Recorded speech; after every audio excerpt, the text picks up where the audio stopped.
Bible క్రైస్తవ మతం గురించి మాట్లాడదు, లేకపోతే కొన్ని రిచువల్స్ గురించి మాట్లాడదు, కానీ సిస్టమ్స్తో కూడిన ఒక కింగ్డమ్ గురించి మాట్లాడుతుంది. పరలోక రాజ్యం అనగా దేవుని యొక్క మైండ్ సెట్స్తో నడిచే ఒక రాజ్యం. దేవుని యొక్క కింగ్డమ్లో కూడా సిస్టమ్స్ ఉంటాయి.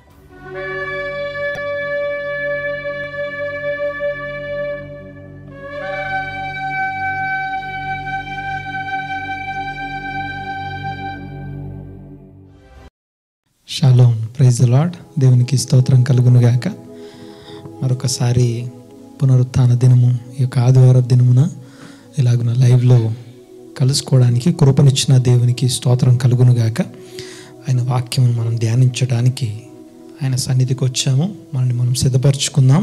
ఇంతవరకు పాటల ద్వారాను ఆరాధన ద్వారాను మనల్ని మనం సిద్ధపరచుకుని ఉన్నాము. చిన్న ప్రార్థనతో ఈ యొక్క వాక్య భాగం నుండి వెళ్దాం. అంత మాత్రమే కాదు కానీ ప్రేయర్ రిక్వెస్ట్ల కొరకు కూడా ఒక మాట ప్రార్థన చేద్దాం. ఎవరెవరైతే బలహీనులుగా ఉన్నారో, వ్యాధిగ్రస్తులుగాను, రకరకాల అవసరాల్లో ఉండి మా కొరకు ప్రార్థన చేయండి అని మన కొరకు ప్రార్థన సహాయం కొరకు కోరినారో వారందరి పక్షంగా ఒక్క మాట ప్రార్థన చేద్దాం. అందరం ఏకీవిద్దాం. కళ్ళు మూసుకుందాం. నాతో పాటు ఉన్న పలంగా ఉన్న చోట ఒక్కసారి తలలోంచి కళ్ళు మూసుకొని ఏకీభవిద్దాం. దేవా, స్తోత్రము స్తోత్రము స్తోత్రం నాయన. మా ప్రియ పరలోకపు తండ్రి, మీ నామమును బట్టి స్తుతిస్తున్నాము, ఆరాధిస్తున్నాము. వందనాలు వందనాలు వందనాలు నాయన. ఇదిగో ఈ దినమున మీ బిడ్డల పక్షంగా విజ్ఞాపన చేయడానికి కృపనిచ్చినందుకు మీకు వందనాలు. సొదొమ గొమొర్రా పక్షముగా అబ్రహాము ప్రార్థించినట్లుగా, ఇదిగో నినివే ప్రజల పక్షంగా యోనా నిలబడినట్లుగా, థ్యాంక్ యూ లార్డ్. స్తోత్రం నాయన. ఇదిగో నాయన ప్రభా, ఈ సమయంలో మోషే ఇశ్రాయేళ్ల పక్షంగా నిలబడినట్టుగా మరొక్కసారి మీ సన్నిధిలో మీ కొరకు, మీ సహాయం కొరకు ఎదురు చూస్తూ, ఇదిగో తమను తాము మీ సన్నిధిలో తగ్గించుకొని మీ తట్టు తిరిగి ఉన్న సహాయం కొరకు ఎదురు చూస్తున్న, ప్రార్థించమని కోరిన వారందరి పక్షంగా విజ్ఞాపన చేస్తున్నాము. సహాయం అనుగ్రహించండి, మీ కృప దయచేయండి నాయన. మీకు వందనాలు, స్తుతులు, స్తోత్రం చెల్లిస్తున్నా. నజరేయుడైన యేసు నామమున ప్రతి విధమైనటువంటి అనారోగ్యము, ఇదిగో ఇబ్బందులు నాయన ప్రభు, ఇదిగో శారీరక ఇబ్బందులన్నిటిలో నుండి విడిపించి స్వస్థపరిచి ఆరోగ్యము దయచేయమని ప్రార్థిస్తున్నాం. ఇప్పుడే స్వస్థపరచండి నాయన. సంపూర్ణమైన హెల్త్ అండ్ హీలింగ్ ప్రతి ఒక్కరికి దయచేయండి. వెల్నెస్, హోల్నెస్ అండ్ కంప్లీట్నెస్ మీ బిడ్డలకు అనుగ్రహించమని ప్రార్థిస్తున్నాం నాయన. మీ సమాధానము చేత మీ బిడ్డలు నింపుమని వేడుకుంటున్నాం తండ్రి. Thank you lord. స్తోత్రం నాయన. మీకు వందనాలు. రకరకాల ఇబ్బందుల్లో ఉండి, ఇదిగో సమస్యల్లో ఉండి, ఇదిగో నాయన ప్రభా తీరని బాధలతో ఉన్నారో వారందరి పక్షంగా విజ్ఞాపన చేస్తున్నాం. సహాయం అనుగ్రహించండి. యెహోవా వారు పడిన గుంటలో నుండి లేవనెత్తడానికి, బాగు చేయడానికి తన వాక్కును పంపించాడని ఈ దినమున మాకు అవసరమైన వాక్యం మాకు దయచేయండి. మీ వాక్కు చేత మమ్మల్ని పైకి లేవనెత్తమని, బాగు చేయమని, విడిపించమని మీ సన్నిధిలో వేడుకుంటున్నా. మీ స్వరము మాకు దయచేయండి. మీ మాట, ఈ దినపు మాట మాకు అనుగ్రహించమని వేడుకుంటున్నాం నాయన. స్తోత్రము స్తోత్రము స్తోత్రం నాయన. ప్రత్యేకంగా నాయన ప్రభా, ఈ దినము మా యొక్క హృదయంలోని, అంతరంగంలోని తలంపుల ఊహను పరిశోధించే మీ మాట దయచేయండి. రెండంచులు గల ఎటువంటి ఖడ్గము కంటే నువ్వు వాడి అయిన మీ వాక్కు చేత నన్ను మమ్మల్ని తాకుమని, ఇదిగో నాయన ప్రభా పరిశోధించమని వేడుకుంటున్నా. నా అంతరంగమందు మీకు ఆయాసకరమైన మార్గములు, మీకు ఇష్టం లేని విషయాలన్నిటి నుండి మేము తప్పించుకున్నట్లు, మేము మార్చబడినట్లు మీ వాక్కు చేత దర్శించమని వేడుకుంటున్నాం. సూటిగా, తేటగా, స్పష్టంగా, ఇదిగో విపులంగా ఒక్కొక్కరితో మీరు మాట్లాడండి. స్తోత్రం చెల్లిస్తున్నాం నాయన. మీ సన్నిధానమును బట్టి మీకు వందనాలు. ఇంతవరకు ఈ యొక్క కొండ మీద ప్రసంగాన్ని ధ్యానం చేస్తూ 23 వారాలు మీరు కృపనిచ్చారు. ఇదిగో ఈ యొక్క 24వ వారము, 24వ భాగంలోనికి మేము వెళ్తున్నప్పుడు, ఇదిగో మేము మార్చుకోవాల్సిన సంగతులు, మేము నేర్చుకోవాల్సిన సంగతుల చేత అనేకమైన సంగతులు మా ముందు పరిచారు. ఇదిగో ఈ లోకంలో జ్ఞానులు, ఘనులైన వారికి తెలియని సంగతులు, ఇదిగో అల్పులము, అయోగ్యులము, ఏమాత్రము ఇదిగో పసిపిల్లల లాంటి మాకు ఇదిగో మీరు మాకు బోధిస్తున్నారు. విషదపరుస్తున్నారు. మీకు వందనాలు, స్తోత్రం నాయన. సమస్త ఘనత మహిమ ప్రభావం మీకు ఆరోపిస్తున్నాం. ఈ సమయంలో మరొకసారి మీ వాక్కు చేత నన్ను మమ్మల్ని దర్శించమని అడుగుతూ, మరొకసారి ఇదిగో మేము ఉజ్జీవింపబడి ఇదిగో మరొకసారి మీ తట్టు మా కనులు ఎత్తునట్లు, మీ తట్టు మేము మా యొక్క హృదయంలో తిప్పుకున్నట్లు కృప దైత్యమని వేడుకుంటూ, సమస్త ఘనత మహిమ ప్రభావం మీకు ఆరోపిస్తున్నాం. ఒక మనుష్యుని జ్ఞానం, ఒక మనుష్యుని అనుభవం, ఒక మనుష్యుని తెలివి వివేచనలు కాదు కానీ పరిశుద్ధాత్ముడు సంఘముతో పలుకు మాటలు చెవిగలవాడు వినుగాక అన్న మీ మాటను బట్టి పరిశుద్ధాత్మ దేవా మీ యొక్క సహాయం కొరకు వేడుకుంటున్నా. మీ కృప దయచేయండి. మీ స్వరము ఇదిగో ఈ యొక్క మాధ్యమాల ద్వారా బయలుపరుటకు బయలు వెలుటకు కృప దయచేయండి నాయన. మీకు వందనాలు. వాక్యం బహు వేగముగా పరుగెత్తును అన్న మాటను బట్టి ఇదిగో మీ మాటలు, మీ ఆజ్ఞలు, మీ యొక్క మాటల సారము బహు వేగముగా హృదయాల్లోనికి, తలంపుల్లోని, ఊహలోనికి ప్రవేశించి అనేకమైన సోల్స్, అనేకమైనటువంటి ఆత్మలు ఇదిగో మీ తట్టు తిరుగునట్లు కృప దయచేయమని వేడుకుంటూ, యేసు నామమున ఈ సమయాన్ని మీ సన్నిధిలో ప్రతిష్ఠించి దీవించి మిమ్మును మీ నామాన్ని స్తుతిస్తూ ఆరాధిస్తూ ఈ ప్రార్థన అడుగుతున్నాము తండ్రి. Amen, amen, amen. దేవునికి స్తోత్రం. Praise the lord. దేవునికి మహిమ కలుగును గాక. ఈ యొక్క 24వ వారపు భాగము కొండ మీద ప్రసంగాన్ని మనం ధ్యానం చేస్తూ ఉన్నాము.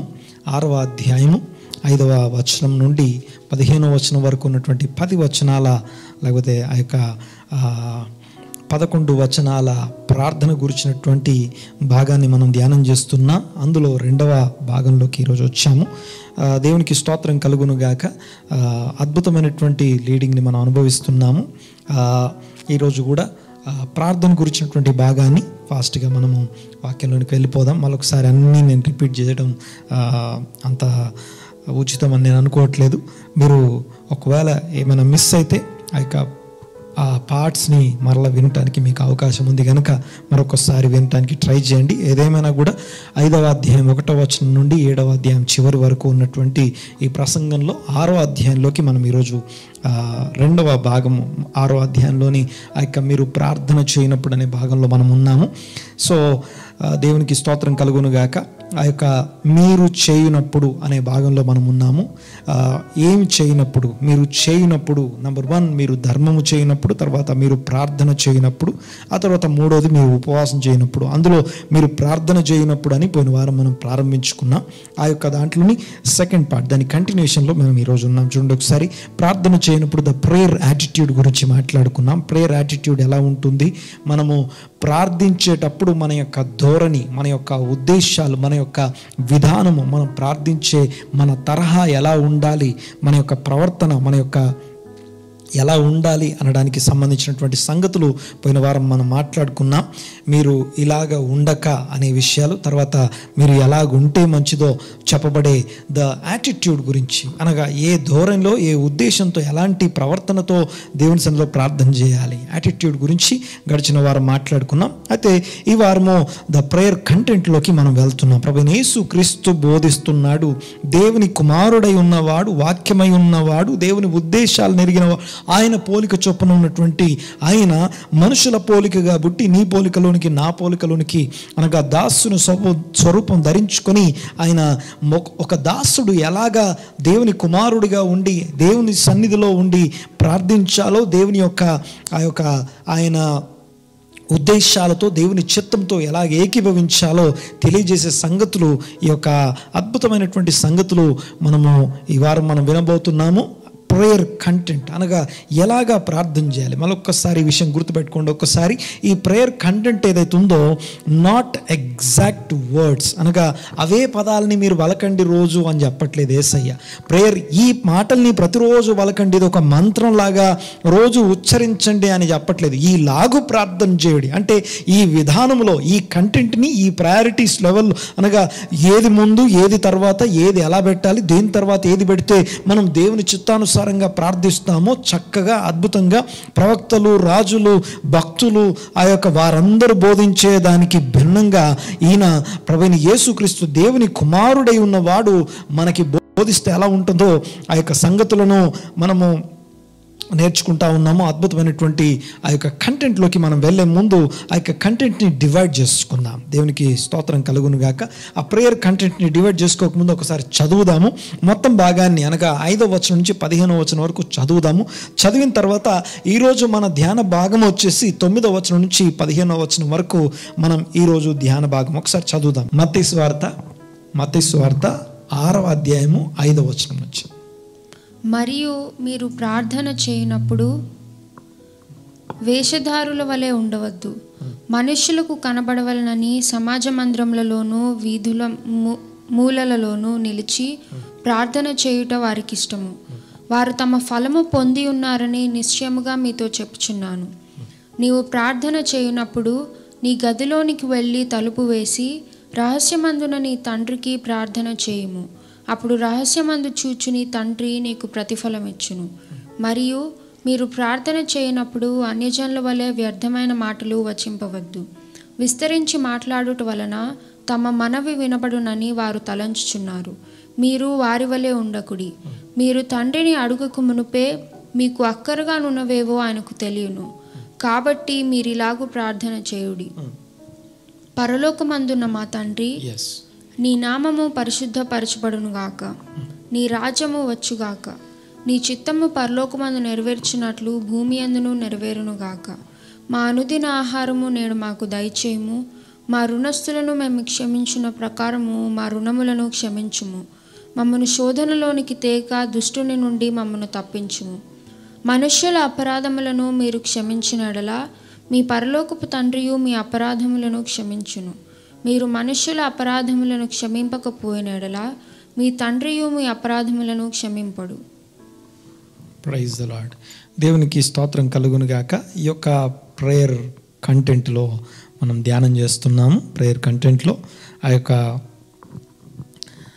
9వ వచనం నుంచి 15వ వచనం వరకు ఉన్నటువంటి ప్రార్థనని మనము ప్రేయర్ కంటెంట్ని అనగా ఇలాగో ప్రార్థన, మీరు ఇలాగో ప్రార్థన చేయుడి అని చెప్పేటప్పుడు ఆ చెప్పబడిన తర్వాత నుంచి ఏవైతే కంటెంట్ ప్రభువైన యేసుక్రీస్తు కోట్ చేస్తున్న కంటెంట్ ఉందో ఆ కంటెంట్ని మనము స్పెసిఫిక్గా ఒకవేళ కనుక మనము మార్కు 11లో కనుక మనం చూస్తే యేసు ప్రార్థన చేస్తున్నప్పుడు శిష్యులు అడిగారట, మాకు ప్రార్థన నేర్పించు అంటే ఈ ప్రార్థన చెప్పాడు అని చెప్పేసి మార్కు రాస్తాడు. ఆ తర్వాత లూకా సువార్తలో కూడా మనం చూస్తాం. అయితే నా పాయింట్ ఏంటంటే అవన్నీ వచనాలు తీసి చూడడం కాదు, కానీ ప్రార్థన యొక్క కంటెంట్ ఎలా ఉండాలి, ఎలాగ ప్రయారిటైజ్ చేయబడి ఉండాలనేది ఈరోజు మనం ధ్యానించబోయే అంశం. చూడండి ఒకసారి, ఈలాగో ప్రార్థన చేయడి, దెన్ ఓకే, కాబట్టి ఈలాగూ ప్రార్థన చేయండి, ఈ మేనర్లో ఈ పద్ధతిలో ప్రార్థన చేయండి అని చెప్పి ఆ కంటెంట్ని మనం డివైడ్ చేసుకుందాం. ఆ కంటెంట్ డివిజన్ వచ్చేసి మెయిన్గా 2 సెక్షన్స్గా డివైడ్ చేద్దాం.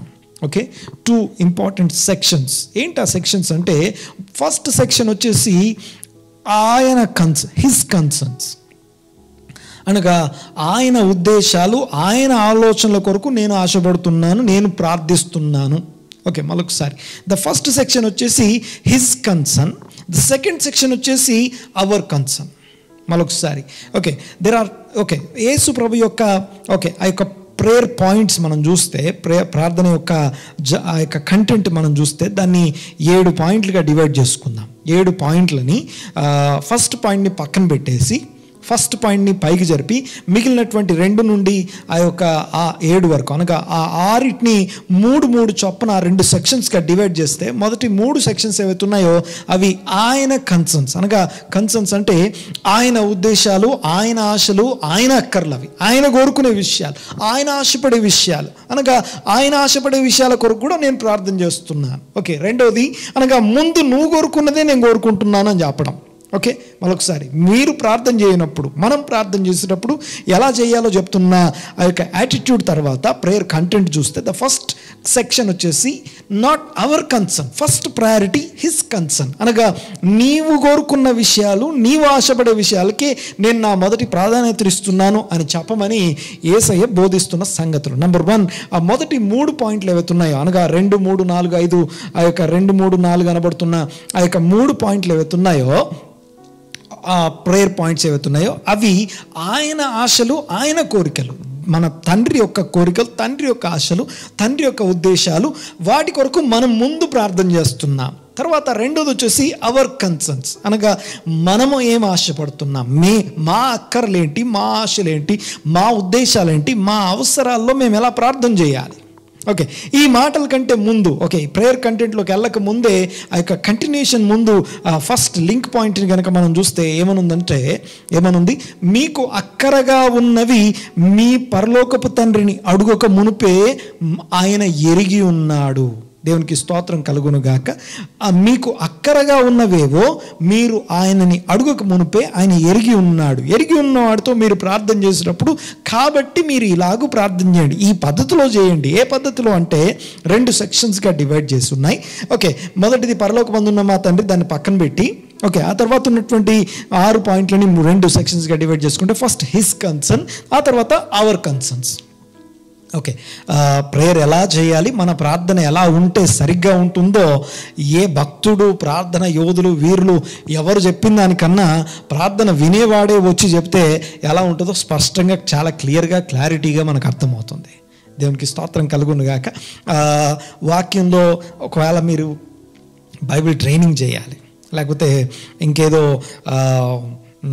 థియాలజికల్ సెమినరీస్కి ఎక్కడికైనా వెళ్ళండి, ఏమైనా చేయండి, కానీ యేసు ప్రభు బోధించిన సంగతులు అనగా కొండ మీద ప్రసంగాన్ని ఒక్కదాన్ని ధ్యానిస్తే చాలు దేవుడేంటి, మనిషి ఏంటి, ఉద్దేశాలేంటి, ఆయన ఏం కోరుకుంటున్నాడో స్పష్టంగా క్లియర్గా అన్నీ అర్థమైపోతాయి.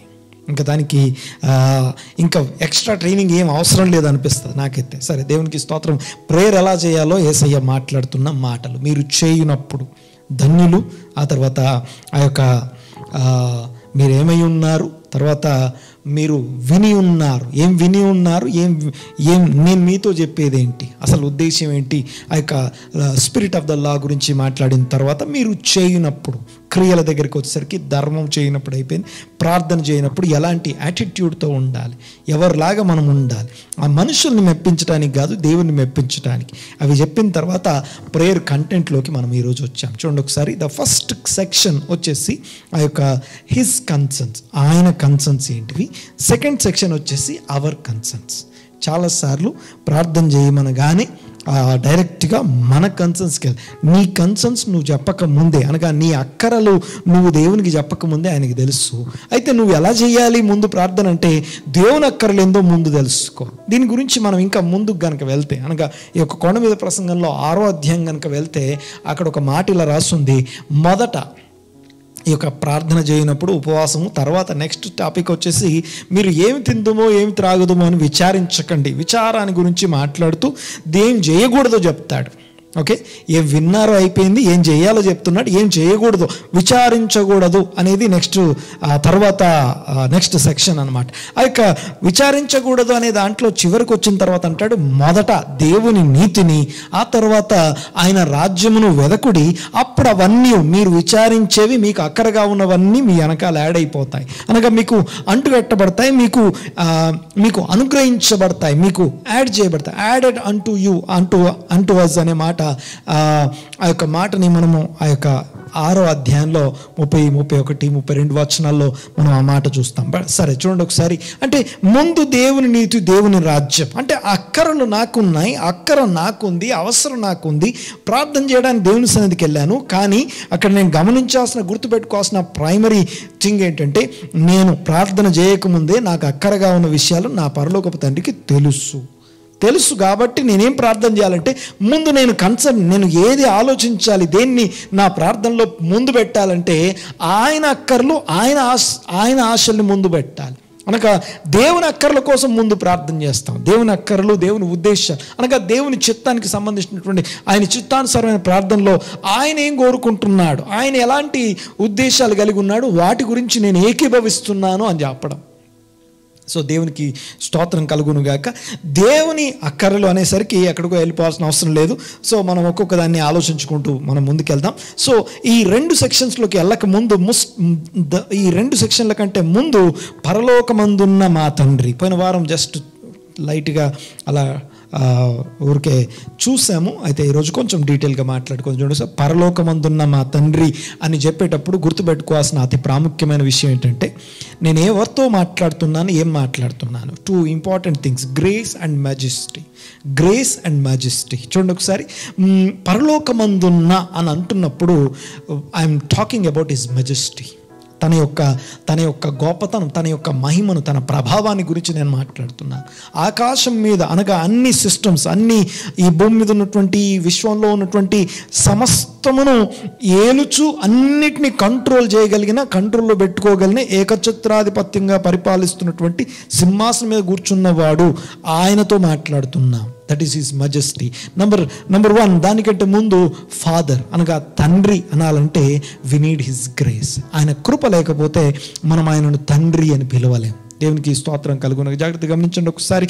మనకి అదే యోహాను సువార్త కనుక మనం చూస్తే యేసు ప్రభు గురించి మాట్లాడుతూ ఏమని రాస్తుందంటే 3:16 మనకి బాగా తెలుసు.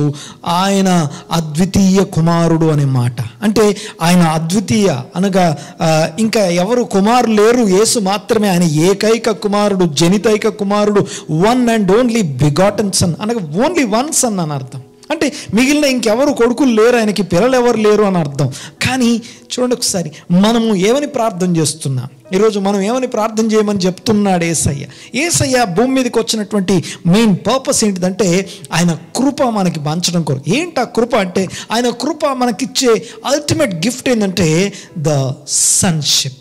ఆయన కుమారత్వాన్ని మనం కలిగి ఉండడం అనేది ఆయన కృప యొక్క అల్టిమేట్ గిఫ్ట్. అది అనగా కృప ద్వారా మనం పొందుకున్న అద్భుతమైనటువంటి గిఫ్ట్ ఏంటి అనగా మనం ఆయన కృప వల్ల మనకి ఏం జరుగుతుందంటే దేవుని కుమారులం అవుతున్నాం. ఓకే, ఈవెన్ ఆ యొక్క యోహాను సువార్త కనుక మనం చూస్తే 1వ అధ్యాయంలో 12వ వచనం మనం చూస్తే, ఎందరూ యేసును ఆ అద్వితీయ కుమారుని, జనితైక కుమారుని, వన్ అండ్ ఓన్లీ సన్ని అంగీకరిస్తారో, ఆయన దేవుని కుమారుడని, మెస్సయ్య అని, రక్షకుడని అంగీకరిస్తారో వారందరికీ ఆయన కుమారులు అవ్వడానికి హక్కు, రైట్, లేకపోతే పవర్, లేకపోతే ఆ యొక్క కోవాక్ అనగా శక్తి ఇవ్వబడింది అనే మాట మనం చూస్తాం. అనేకులు అంటే దేవుని కుమారులు అవ్వడానికి శక్తి అనుగ్రహించబడింది అంటాడు. ఆ తర్వాత మనం చూస్తే ఇంకొక దగ్గర ఆ యొక్క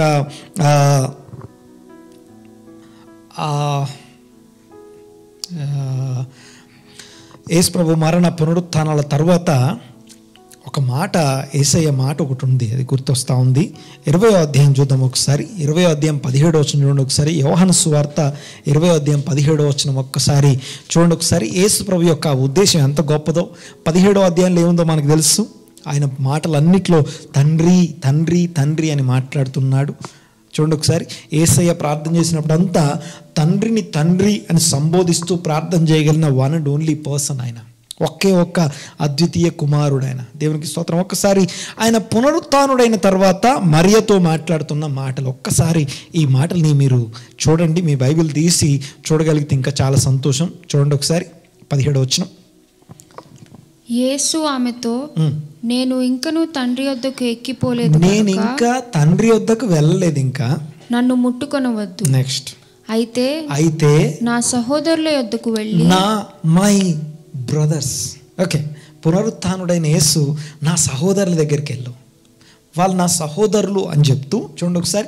నా సహోదరులు, నా శిష్యుల దగ్గరికి వెళ్ళు అనట్లా, లేకపోతే నా మనుషుల దగ్గరికి వెళ్ళు అనట్లా, నా దాసుల దగ్గరికి, నా సహోదరుల దగ్గరికి వెళ్ళు. నా తండ్రియు మీ తండ్రి, నా తండ్రియు మీ తండ్రియు, నా దేవుడును మీ దేవుడును మీ దేవుడునైనా వాని యొద్దకు నేను ఎక్కిపోతున్నా, వారితో చెప్పుమనెను. దేవునికి స్తోత్రం. ఈ మాట చెప్పాలి ఏంటంటే, యేసుకు ఎవరైతే తండ్రి ఉన్నారో అదే తండ్రి ఈరోజు మనకి తండ్రి అవుతున్నారు. ఎఫెసీ పత్రిక 1వ అధ్యాయంలో మనం చూస్తాం, తన కుమారుని యందు, ప్రియుని యందు ఆయన కలిగి ఉన్నటువంటి ఉచితమైన దయా సంకల్పం ఎలాంటిది అన్న సంగతి మనం చూస్తాం. ఆయన మన పాపములను, అపరాధములను క్షమించి మనను తన కుమారులుగా స్వీకరించడం కోసం ఆ యొక్క పాపములన్నిటినీ యేసు ప్రభు శరీరంలో ఆ యొక్క శిక్ష విధించడం మనం చూసి, మనం ఎలాగ ఈ రోజున పాప క్షమాపణ పొందిన వారముగాను, మరియు కలంకము, మచ్చ, ముడత, డాగు లేకుండా పరిశుద్ధమైనటువంటి సంఘముగాను, దేవుని కుమారులుగా ఆయన చేత అంగీకరించబడి, ద స్పిరిట్ ఆఫ్ అడాప్షన్ అంటాం, ద సన్షిప్ అంటాం. అనగా ఆయన కుమారత్వపు ఆ యొక్క దత్తపుత్రత్వాన్ని పొందిన వారమై ఇప్పుడు మనము తండ్రి అని పిలుస్తున్నాం. దేవునికి మహిమ కలుగునుగా. యేసుక్రీస్తును అంగీకరించిన మనకు ఈ యొక్క అద్భుతమైనటువంటి అవకాశం మనకు అనుగ్రహించబడింది. వాక్యం కనుక మనం చూస్తే ఎవరికి పడితే ఆయన్ని తండ్రి అని పిలవడానికి ఎవరికి అర్హత లేదు. అద్వితీయ కుమారుని ద్వారా మనము ఆ కుమారుని అంగీకరించడం ద్వారా దేవుని కుమారులు అవ్వడానికి అర్హత పొందాము.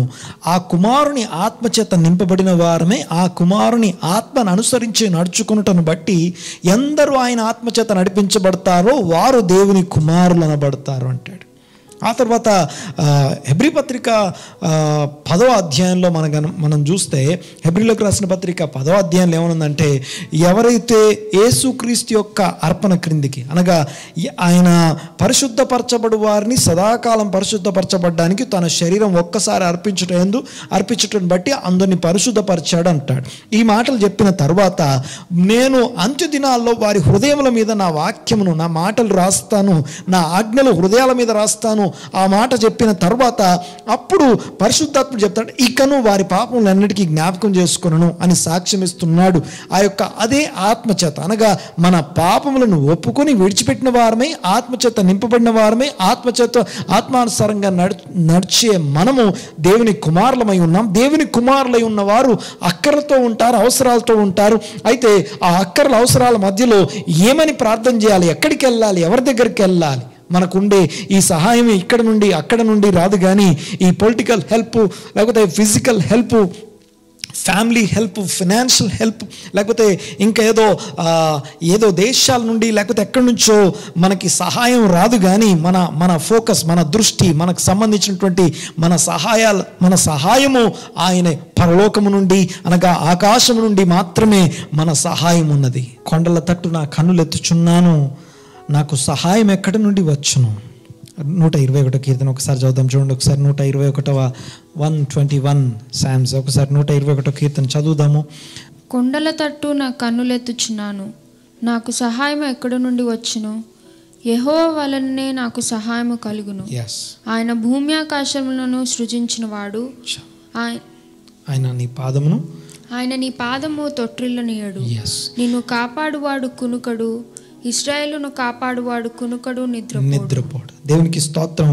ఆయన మన తండ్రి నుంచే మనకి సహాయం ఉంది. దేవుని కుమారులమై ఉన్నాం, పాపములు ఒప్పుకున్నాం, పాపాలను విడిచిపెట్టాం, దేవుని ఆజ్ఞల్ని హృదయంలో రాయబడిన వారమై, అంతరంగమందు దేవుని వాక్యానికి స్థానం ఇచ్చిన వారమై, వాక్యానుసారంగాను పరిశుద్ధాత్మ చేత నింపబడిన వారమై, పాప క్షమాపణను పొందిన వారమై, ఆ యొక్క ఆత్మచేత నడిపించబడుతున్న వారమైనటువంటి మనము అక్కర్ల అవసరతలు ఉన్నప్పుడు మనకి సహాయం ఉంది.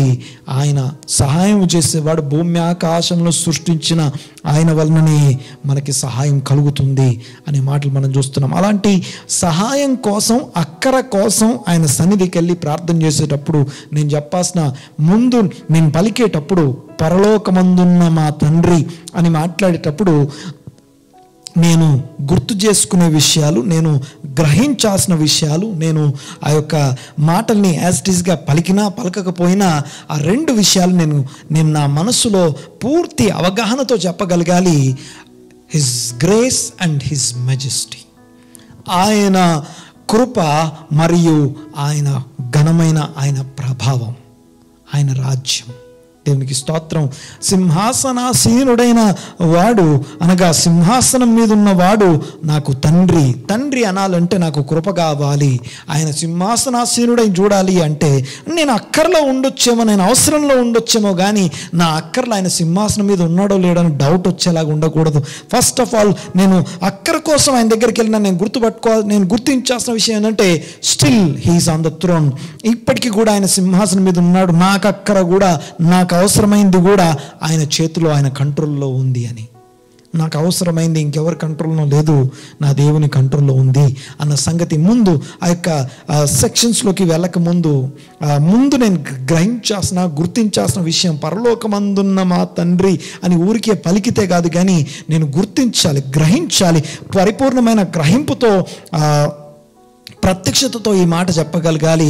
ఆయన కృప మరియు ఆయన ఘనమైనటువంటి ఆయన ప్రభావం అనగా ఆయన స్థాయి, ఆయన స్థానము అనగా అన్నిటినీ ఏలుచున్నవాడై ఉండి ఉండి, అంతేకాదు ఆయన నాకు తండ్రి అయి ఉన్నాడు. కృప మరియు గ్రేస్ అండ్ మ్యాజెస్టీ, ఈ రెండుటిని నేను గ్రహించగలుగుతూ ప్రత్యక్షత నేను పొందుకున్న వాడనై పరలోకమందున్న మా తండ్రి అనగలగాలి. ఈ మాటల్ని యాజ్ ఇట్ ఈస్గా బలకమని అదొక మంత్రంలాగా ఉచ్చరించండి అని మనకి చెప్పబడలేదు.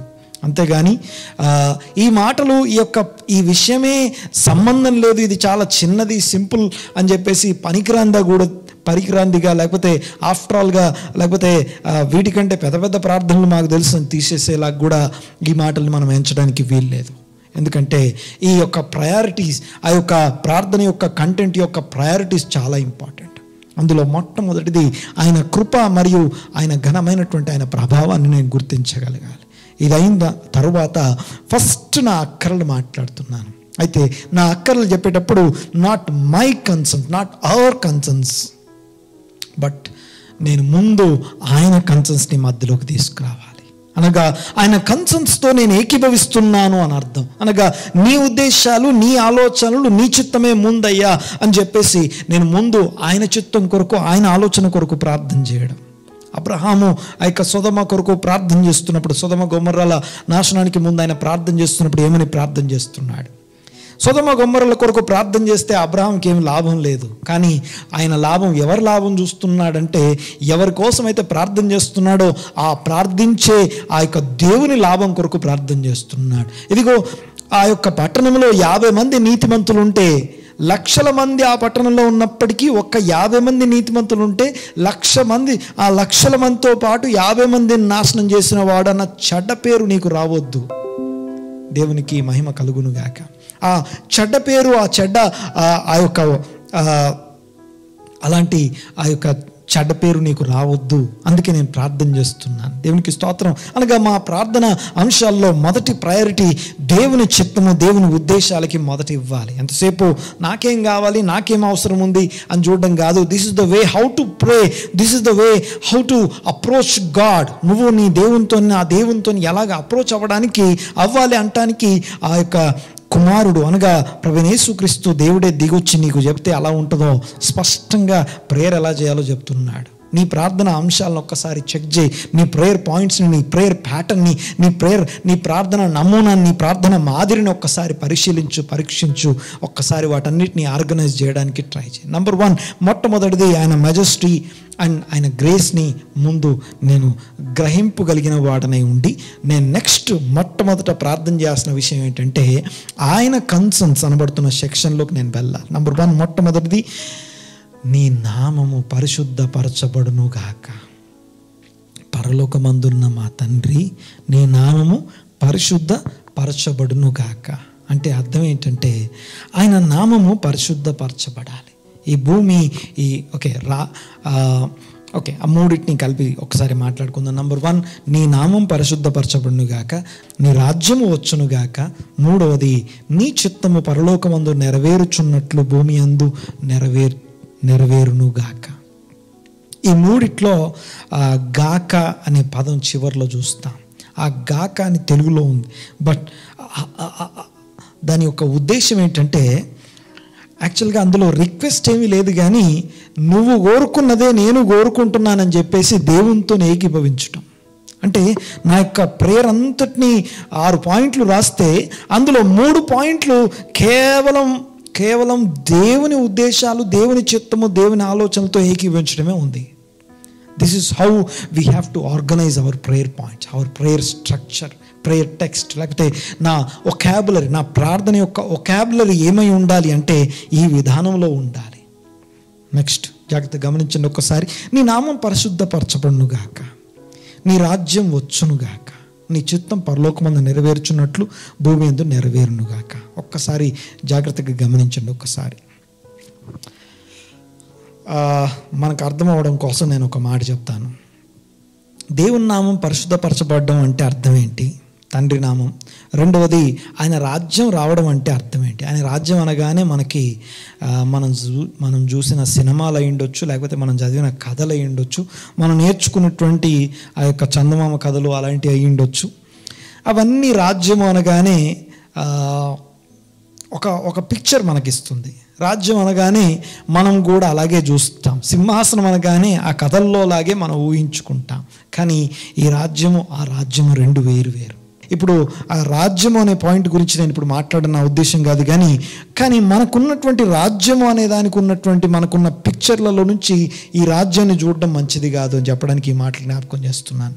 సరే, చూడండి ఒకసారి నేను మీకు అర్థం కావడానికి ఒక విషయాన్ని జ్ఞాపకం చేస్తాను. ఈ భూమి మీద దేవుని వాక్య ప్రకారము ఒక రాజు కానివ్వండి, ఒక ప్రధాన యాజకుడు అవనివ్వండి, ఒక ప్రవక్త అవనివ్వండి, ఒక మహారాజు, ఒక ప్రధాన యాజకుడు లేదా ఒక ప్రవక్త, ఈ ముగ్గురు దేవుని చేత పిలువబడతారు. ఓకే, దేవుని చేత ఎన్నిక చేయబడతారు, దేవుని చేత అభిషేకించబడతారు. That's good. అయితే వీళ్ళు మేము పలానా వంశంలో పుట్టాం కాబట్టి నేను రాజును రాజకుమారుణ్ణి అని చెప్పుకుంటారేమో. ఓకే, నేను ప్రధాన యాజకుని వంశంలో నెక్స్ట్ ప్రధాన యాజకుని నేనే వంశ ప్రకారం వచ్చాను కాబట్టి అని చెప్పుకోగలరేమో. జాగ్రత్తగా వినండి ఒకసారి. ప్రవక్త కొడుకును కాబట్టి ప్రవక్తని, ప్రవక్త శిష్యుని కాబట్టి నేను కూడా ప్రవక్తనని చెప్పుకుంటారేమో. బట్ అసలు విషయం ఏంటంటే, జాగ్రత్తగా వినండి ఒకసారి. మనుషులు అనగా భూమి మీద ఉన్నటువంటి మనుషులు అంగీకరించినంతసేపు దేవుడు పిలిచినా, దేవుడు అభిషేకించినా వాళ్ళు ఆ స్థితికి చేరుకోలేరు. అర్థమవుతుంది నేను మాట్లాడేది? ఉదాహరణకి ప్రధాన యాజకుడు ఉన్నాడు అనుకోండి. ప్రధాన యాజకుడు ఆ యొక్క కుటుంబంలో పుట్టినంత మాత్రాన, నెక్స్ట్ ప్రధాన యాజకుడు అయినంత మాత్రాన తన యొక్క ప్రధాన యాజకత్వం ఉండదు. కానీ ఆ ప్రధాన యాజకుడు ఎంత ప్రధాన యాజకుడైనా తను వేసుకునే డ్రెస్ ఏదైతే ఉందో అది ప్రజల యొక్క ఆ యొక్క మిగిలిన గోత్రికులు వారందరికీ ఒక కాంట్రిబ్యూషన్తో ఆ యొక్క వస్త్రాలు డిజైన్ చేయబడి ఉంటాయి. అంటే ఈయన అంటాడు, నేనే ప్రధాన యాజకుని కొడుకును కాబట్టి నేను ప్రధాన యాజకుని నెక్స్ట్ ఇది డ్రెస్ వేసుకున్నాను అని చెప్పగలడు. కానీ ప్రజలు అంటారు, నువ్వు వేసుకున్న డ్రెస్ మాది, మేము అంగీకరించకపోతే, నేను మిమ్మల్ని ప్రధాన యాజకుడు అంగీకరించకపోతే నువ్వు ప్రధాన యాజకుని కాదు అని చెప్పి ప్రజలు అంటారు. అంటే ప్రజలు అంగీకరించాలి. అంతేకాదు, రాజు అయినప్పటికీ దేవుడు దావీదనబడుతున్న రాజును, దావీదనబడుతున్న బాలును అభిషేకించాడు. దావీదనబడుతున్నటువంటి ఆ యొక్క యెషయా కుమారుణ్ణి ఆ యొక్క నూనెతో అభిషేకించడం మనకు తెలుసు. అభిషేకం పొందగానే రాజు అయిపోయి ఉండొచ్చు. కానీ ఎప్పుడు పూర్తి రాజు అవ్వగలడు అంటే ప్రజలందరూ ఆయన అభిషేకించాలి, ప్రజలందరూ ఆయనకి పట్టాభిషేకం చేయాలి. మాట్లాడేది అర్థమవుతుంది కదా? ప్రజలందరూ అంగీకరించేదాకా ఒక రాజవడు, ప్రజలందరూ అంగీకరించేదాకా ఒక ప్రధాన యాజకుడు కూడా ప్రధాన యాజకత్వాన్ని పూర్తిగా పొందుకోలేడు. అంతేకాదు, ప్రజలందరూ కంట్రిబ్యూట్ చేయకపోతే ప్రధాన యాజకుడు డ్రెస్ వేసుకోలేడు. అంతేకాదు, ఆ యొక్క ప్రవక్త కూడా ప్రజలు అంగీకరించాలి ప్రవక్తని. దేవునికి స్తోత్రం కలుగునుగాక. జాగ్రత్తగా గమనించండి ఒక్కసారి. దావీదు తన యొక్క అభిషేకం కలిగి ఉన్నాడేమో, కానీ రెండు గోత్రికుల వాళ్ళు తనని రాజుగా అభిషేకించుకున్నారు. 7.5 సంవత్సరాల తర్వాత మిగిలిన 10 గోత్రాల వాళ్ళు వచ్చి మాకు నువ్వే రాజు కావాలని అడిగారు. జాగ్రత్త గమనించండి ఒక్కసారి. అంటే మొత్తం ఇశ్రాయేలు యునైటెడ్, ఆ యొక్క ఇశ్రాయేలు రాజ్యానికి దావీదు రాజు అవ్వడానికి ఆ యొక్క చిన్న 2 గోత్రాల రాజు నుండి మిగిలిన మొత్తం 12 గోత్రాలకి రాజు అవ్వడానికి ఆయనకి 7.5 సంవత్సరాలు పట్టింది. అంటే 7.5 సంవత్సరాల జీవితము, 7.5 సంవత్సరాల ప్రవర్తన, 7.5 సంవత్సరాలు తన యొక్క జీవన విధానం ఏదైతుందో ఆ యొక్క మిగిలిన గోత్రికులందరి చేత ఇదిగో నీవు మా యొక్క రాజువి అని చెప్పి ఆయనకి పట్టాభిషేకం చేయడం మనం చూస్తాం. దేవునికి స్తోత్రం. అలాగే ప్రధాన యాజకుడు కూడా మనుషుల్లో నుండి రావాలి, మనుషులు ఎన్నిక చేసుకో అనగా మనుషులు మనుషుల చేత యాక్సెప్ట్ చేయబడాలి. ఈవెన్ ఒక పాస్టర్ అయినా సరే, ఒక దైవజనుడైనా సరే మనుషులు అంగీకరించకుండా నేను దేవుడు అనుకునే వాళ్ళు అవరు. అయితే ఈ మాటలు ఇప్పుడు ఎందుకు జ్ఞాపకం చేస్తున్నానంటే, ఆయన నామం పరిశుద్ధపరచబడాలి అంటే ఈ భూమి మీద ఉన్న ప్రజలందరూ నువ్వే మాకు మహారాజువి, నువ్వు సమస్త విశ్వాన్ని ఆయన ఏలుతున్నప్పటికీ ఈ భూమి మీద ఉన్న మనుషులందరూ తమ సొంత చిత్తంతో, సొంత ఉద్దేశాలు, సొంత ఆలోచనతోని ఇదిగో నువ్వే మాకు దేవుడివి అని చెప్పి ఆయన నామాన్ని నోటితో ఒప్పుకొని ఆయన నామాన్ని మోకరించే వాళ్ళు ఎప్పుడైతే తయారవుతారో అప్పుడు ఆయన నామం పరిశుద్ధపరచబడుతోంది. ఆయన చిత్తం పరలోకమందు నెరవేర్చున్నట్లు భూమి యందు నెరవేర్చబడుతోంది. అంతేకాదు, ఆయన యొక్క నామము పరిశుద్ధపరచబడి ఆయన రాజ్యం భూమి మీదకి వస్తుంది. దేవునికి మహిమ కలుగును గాక. భూమి మీద రాజ్యం ఎవరిది అంటే మనుషుల చిత్తానిదే, మనుషుల యొక్క సొంత చిత్తానిదే రాజ్యం నడుస్తూ ఉంది. ఆ మనుషుల యొక్క సొంత చిత్తంలో నుండి మేము మా చిత్తం ద్వారా, మా ఆలోచనల ద్వారా, మా ఉద్దేశాల ద్వారా మేమేం చేసుకోలేము, మాకు నీ సహాయం కావాలి, నువ్వే మాకు రాజువి, నువ్వే మమ్మల్ని సృష్టించిన వాడవు అని చెప్పేసి ప్రతి మోకాలు ఆయన నామమున వంగి ఆయన దేవుడుగా ఒప్పుకునటం ఏదైతే ఉందో, ఈ యొక్క విషయము ప్రయారిటీ నెంబర్ 1. ఆ 3 విషయాలు అనగా ఆ యొక్క నీ నామం పరిశుద్ధపరచబడునుగాక, నీ యొక్క రాజ్యము వచ్చునుగాక, నీ చిత్తం పరలోకమందు నెరవేర్చున్నట్లు భూమి యందు నెరవేరునుగాక. నీ చిత్తమే మా జీవితాల్లో, అంటే నేను అనుకున్నది, ఇంకొకరు ఊహించింది, ఇంకొకరి కాదు కానీ దేవా నీ చిత్తం నెరవేరునుగాక, పరలోకమందు నెరవేర్చున్నట్లు ఈ భూమి మీద. ఒక్కసారి యోనా గ్రంథం మనకందరికీ తెలుసు. యోనా గ్రంథంలో చూస్తే అన్నీ ఆయన చిత్తానికి లోబడుతున్నాయి, అన్నీ ఆయన మాటకి లోబడుతున్నాయి. ఒక చిన్న పురుగు దగ్గర నుండి, ఒక చిన్న మొక్క దగ్గర నుండి, ఆ యొక్క సముద్రంలో ఉండే పెద్ద మత్స్యం దాకా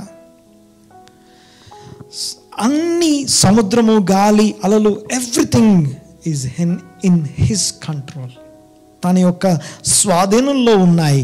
ఒక్క యోనా అనబడుతున్న సొంత చిత్తం కలిగిన మనిషి తప్ప. దేవునికి స్తోత్రం కలుగునుగాక. యోనాకు కలిగినటువంటి, యోనాలో ఉన్నటువంటి చెడుతనం తీసేయడం గురించి ఆ యొక్క పుస్తకం మాట్లాడుతూ ఉంది. మరొకసారి ఈ మాటలను గుర్తు చేసుకుంటుంటే, ఒకసారి ఆ యొక్క దేవుని చిత్తం కొరకు, దేవుని రాజ్యం కొరకు, దేవుని యొక్క నామ పవిత్రత కొరకు నేను ముందు ప్రార్థన చేయాలి. ప్రార్థన చేయాలి అంటే ముందు అది చేసేవాడిని అయి ఉండాలి.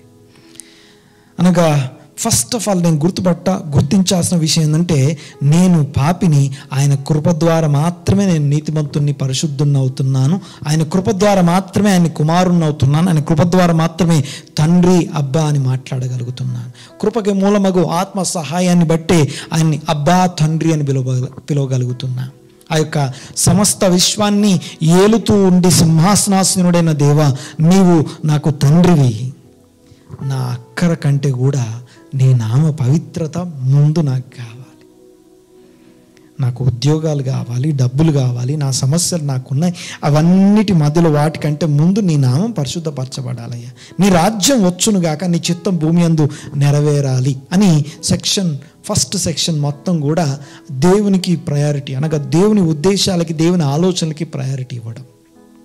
మోషే ఇశ్రాయేలు పక్షంగా ప్రార్థన చేసినప్పుడు మనం చూస్తాము, మోషే దేని కొరకు ప్రార్థన చేస్తున్నాడంటే, ఇశ్రాయేలు పాపం చేసి ఆ యొక్క బంగారు దూడను చేసుకున్నటువంటి ఆ సందర్భంలో మోషే ప్రార్థన చేస్తున్నాడు. దేవుడు అన్నాడు, నువ్వు పక్కకు జరిగితే వీరందరినీ నాశనం చేస్తాను, నీలో నుండి నేను ఒక జనమును బయటికి తీసుకొస్తాను అని చెప్పినప్పుడు దేవునితో ఆ యొక్క మోషే మాట్లాడుతున్నాడు, ప్రార్థన చేస్తున్నాడు. నువ్వు గనక అలా చేస్తే ఆ యొక్క జీవగ్రంథంలో నుండి నా పేరు తీసేయి అంటాడు.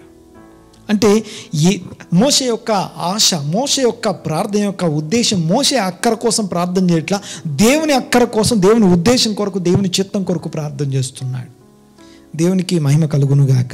దేవుని చిత్తానుసారమైన ప్రార్థన. అందుకే యోహాను ఇలా రాస్తాడు. యోహాను పత్రికలో, మొదటి యోహాను పత్రిక 5వ అధ్యాయం 13వ వచనంలో మనం చూద్దాం. ఒకసారి చూడండి. ఒకసారి దేవుని చిత్తానుసారంగా ప్రార్థన చేయడం గురించి అక్కడ ఒక మాట, కాన్ఫిడెన్స్ అంటాం. ఓకే, ఎందుకు నా ప్రార్థనలకి జవాబు దొరకట్లేదు, ఎందుకు నా ప్రార్థనలు అంగీకరించబడట్లేదు, ఎన్నో సంవత్సరాల నుంచి ప్రార్థన చేస్తున్నాను. నీ ప్రార్థనలు అన్నీ కూడా యాకోబు రాస్తాడు. ఒకసారి అది చదువుదాం. ఒకసారి అమ్మ చదువు. మొదటి యోహాను పత్రిక 5వ అధ్యాయం 13వ వచనం. దేవుని కుమారుని నామమందు విశ్వాసముంచు మీరు నిత్య జీవము గలవారని తెలుసుకొనున్నట్లు నేను ఈ సంగతులను మీకు రాయిచున్నాను. ఆయనను బట్టి మనకు కలిగిన ధైర్యం ఏదనగా ఆయన చిత్తానుసారముగా మనమేది అడిగినను ఆయన మన మనవి ఆలకించును అనునది. మనమేది అడిగినను ఆయన మన మనవి ఆలకించునని మనం ఎరిగిన ఎడల మనం ఆయనను వేడుకొనినవి మనకు కలిగినవని ఎరుగుదుము. తన సహోదరుడు మరణకరము కాని పాపము చేయగా. చాలు ఒక్కసారి చూడండి. ఒకసారి మనం ఆయన చిత్తానుసారంగా మనం ఏది అడిగినను అది ఆయన అనుగ్రహించును అనేది మనకున్న ధైర్యం అంట. ముందు ఆయన చిత్తానుసారంగా అనగా ఆయన చిత్తానికి ఫస్ట్ ప్రయారిటీ ఇవ్వడం గురించి యేసయ్య ప్రార్థనలో మనకు బోధించబడుతుంది. ఆ తర్వాత ఇంకొకటి చూడండి ఒకసారి, యాకోబు ఇలా రాస్తున్నాడు. యాకోబు తన పత్రికలో ఇలా రాస్తున్నాడు. 4వ అధ్యాయం 2వ వచనం చూస్తే, మీరు ఎందుకు అడుగుతున్నారో తెలుసా? మీరు అడగడాలన్నీ కూడా దేవుని ఆశ కొరకు, దేవుని ఉద్దేశాల కొరకు, దేవుని చిత్తం కొరకు మీరు అడగట్లేదు, మీ భోగముల కోసం మీరు అడుగుతున్నారంటాడు. ఒకసారి చదవండి ఒకసారి 4వ అధ్యాయం 2వ వచనం, యాకోబు పత్రిక 4వ అధ్యాయం 2వ వచనం. మీరు ఆశించుచున్నారు కానీ మీకు దొరకట్లేదు. నరహత్య చేయుదురు, మత్సరపడుదురు కానీ సంపాదించుకొనలేరు. నెక్స్ట్, పోట్లాడుదురు, యుద్ధము చేయుదురు కానీ దేవుని అడగనందున మీకేమీ దొరకదు. నెక్స్ట్, మీరు అడిగినను మీ భోగముల నిమిత్తం. మీరు అడుగుతున్నారు, మీరు అడిగే అన్ని దేని కొరకు అడుగుతున్నారు? మీ భోగముల కొరకు అడుగుతున్నారు. వినియోగించుటకై దుర్దేశముతో అడుగుతురు కనుక మీ ఉద్దేశాలని పరీక్షించుకోండి. ఒక్కసారి చూడండి, ఒకసారి ఉద్దేశాలని పరీక్షించుకోండి. అనగా నా ప్రేయర్ పాయింట్, నా ప్రేయర్ కంటెంట్ ఎలా ఉంది, నా ప్రేయర్ కంటెంట్లో ఏది ప్రథమ స్థానంలో ఉంది, నేను దేని కొరకు అడుగుతున్నాను అనగా నా యొక్క ప్రేయర్ కంటెంట్లో ప్రయారిటీ నెంబర్ 1 దేవుని చిత్తం అయి ఉండాలి. దేవుని ఉద్దేశాలు ఏంటి? ఆ దేవుని ఉద్దేశాలు, దేవుని చిత్తం అంటే ఆయన రాజ్యము భూమి మీద, అనగా సకల ప్రజలు, ప్రతి ఒక్కరము మనందరం కలిసి దేవుని చిత్తాన్ని అంగీకరించే వారం అయి ఉండాలి. అంతేకాదు మన సొంత చిత్తముతో దేవా నీ చిత్తమే నా జీవితంలో నెరవేరునుగాక అనగలగాలి. నీ చిత్తం నెరవేరునుగాక అని చెప్తాము, కానీ నా చిత్తం ఇంకొక దగ్గర ఉంటుంది. సో దేవునికి స్తోత్రం.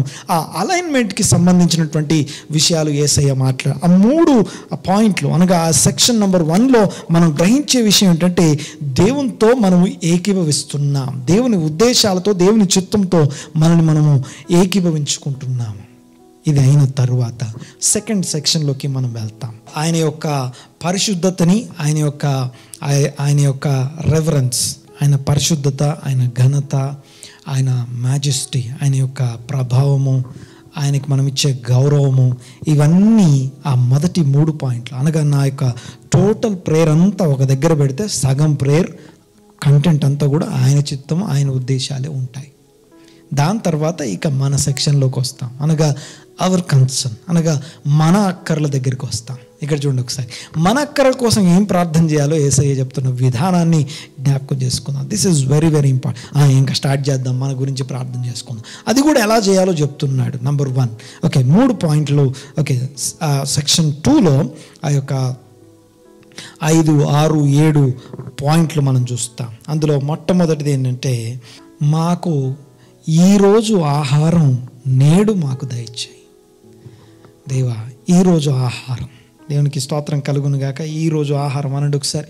ఈరోజు ఆహారం, నేటి ఆహారం నేడు మాకు దయచేయి అని ప్రార్థన చేయడం. నా అవసరాల కోసం ప్రార్థన చేసేటప్పుడు నీ ప్రేయర్ పాయింట్ ఏదన్నా అవనియండి, ఏదన్నా కానివ్వండి, వాటిల్లో నువ్వు చేయాల్సిన విషయం ఏంటంటే, ఫస్ట్ పాయింట్ ఏంటంటే ఈరోజు ఆహారము అంటే ప్రొవిజన్ అని అర్థం, not just food.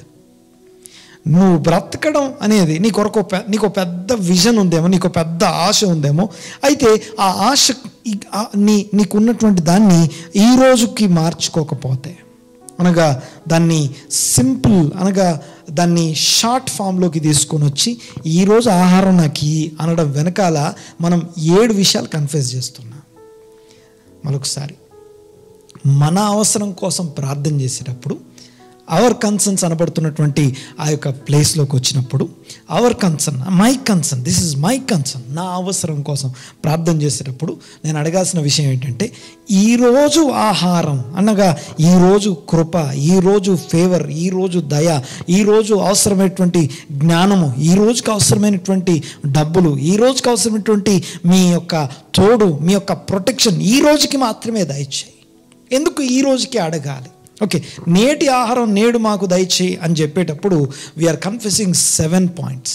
I'll tell you what. Okay చూడండి ఒకసారి. నెంబర్ 1, ఫస్ట్ పాయింట్ ఏంటంటే, వాట్ వీఆర్ కన్ఫెసింగ్, ఏం కన్ఫెస్ చేస్తున్నాం?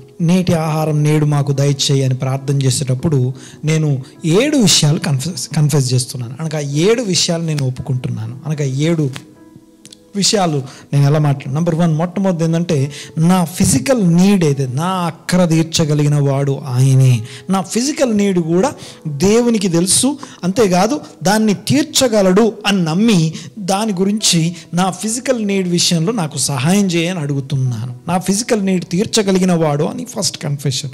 నెంబర్ 2, రెండోది ఏంటంటే ఆ ఫిజికల్ నీడ్ విషయంలో, దాన్ని తీర్చే విషయంలో ఆయన శక్తి గలవాడు, అంతేకాదు ఆయన నమ్మదగిన వాడు అని చెప్పేసి ఆయన మీద నేను ఆయన యొక్క ఎబిలిటీ చాలిన వాడు అని నేను నమ్ముతున్నాను.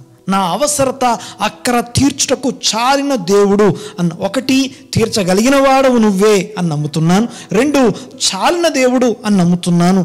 నెక్స్ట్ 3వది ఏంటంటే నేను ఆధారపడుతున్నాను. దేవునికి స్తోత్రం. నా అక్కర్ల విషయమై నేను నీ మీదనే ఆధారపడుతున్నానని చెప్తున్నాను. 7 విషయాలు. నెంబర్ 1, మొట్టమొదటిది నేను నా అక్కర్లు కూడా తీర్చగలడు. 2, నా అక్కర్లు తీర్చడానికి చాలిన వాడు. నెక్స్ట్ 3వది నా అక్కర్లను తీర్చే విషయంలో నేను నీ మీదే ఆధారపడుతున్నానని చెప్పడం. ఈ రోజుకి ఆహారం నీ దగ్గర ఇంట్లో ఉంటుంది, లేకపోతే రైస్, ఫుడ్, ప్రొవిజన్ అన్నీ ఉంటాయి. మరి ఈరోజు ఆహారం ఎందుకు? No, but still I'm praying. నీవు మాత్రమే ఈరోజు ఆహారం నాకు ప్రొవైడ్ చేయగలవు అని నమ్మి, ఆధారపడి, చాలినవాడు అని నమ్మి అక్కడ ఒప్పుకోవడం. 5వ విషయం చూడండి ఒకసారి. నా అవసరాలు తీర్చే విషయంలో నిన్ను మొదటి స్థానంలో పెడుతున్నాను. నువ్వే తీర్చగలవు. నా నేటి ఆహారం నాకు దయచేయి అని చెప్పేసి నా బాస్నో లేకపోతే ఇంకెవరినో నేను అడగట్లేదు, నిన్ను అడుగుతున్నాను. అంటే నా ప్రథమ స్థానం నీకు ఇస్తున్నాను. ఓకే, దేవునికి ప్రథమ స్థానం ఇస్తున్నాను అని కన్ఫెస్ చేస్తున్నా. నెంబర్ 5. నెంబర్ 6 ఏంటంటే ఆయనని డైలీ ప్రొవిజన్ కొరకు ఎదురు చూస్తాను. అంటే ఈరోజు ఆహారమే ఈరోజు ఇయ్యని అడుగుతున్నాను అంటే దాని అర్థం ఏంటంటే రేపటి గురించి నేను చింతించట్లేదు. That's number 7.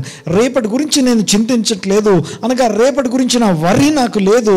ఇప్పుడు ఈరోజు ఇచ్చేయి, రేపు మళ్ళీ అడుగుతాను అనగా ప్రతిరోజు నువ్వు నాతో ఉన్నావు, ప్రతిరోజు నువ్వు నాకు తోడై ఉన్నావు, ప్రతి క్షణం ప్రతి గడియ నువ్వు నాకు తోడై ఉన్నావు అని ఒప్పుకుంటున్నా.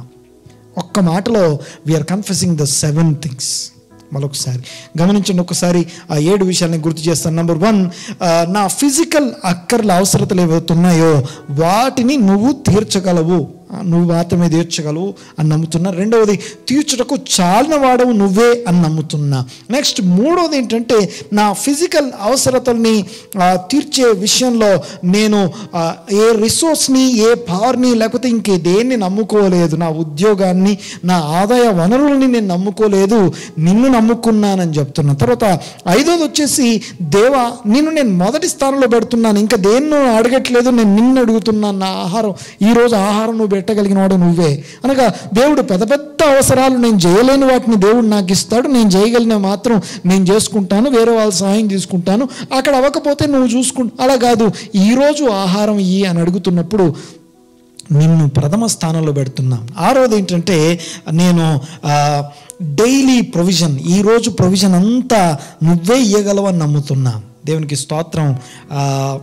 లెట్స్ సే ఒక గవర్నమెంట్ స్కూల్ కానీ, ఒక గవర్నమెంట్ ఏదైనా ఆర్గనైజేషన్ ఉందనుకుందాం, లేకపోతే ఒక హాస్టల్ ఉందనుకుందాం, ఒక గవర్నమెంట్ హాస్టల్ ఉందనుకోండి. ఆ హాస్టల్కి నెలకి సంబంధించిన ప్రొవిజన్ అంతా వచ్చి ఆ హాస్టల్లో ఉంటుంది. ఆ హాస్టల్ యొక్క స్టోర్ రూమ్లో ఆ యొక్క నెల ప్రొవిజన్ అంతా అక్కడికి వచ్చి లాక్ అయ్యబడి ఉంటుంది.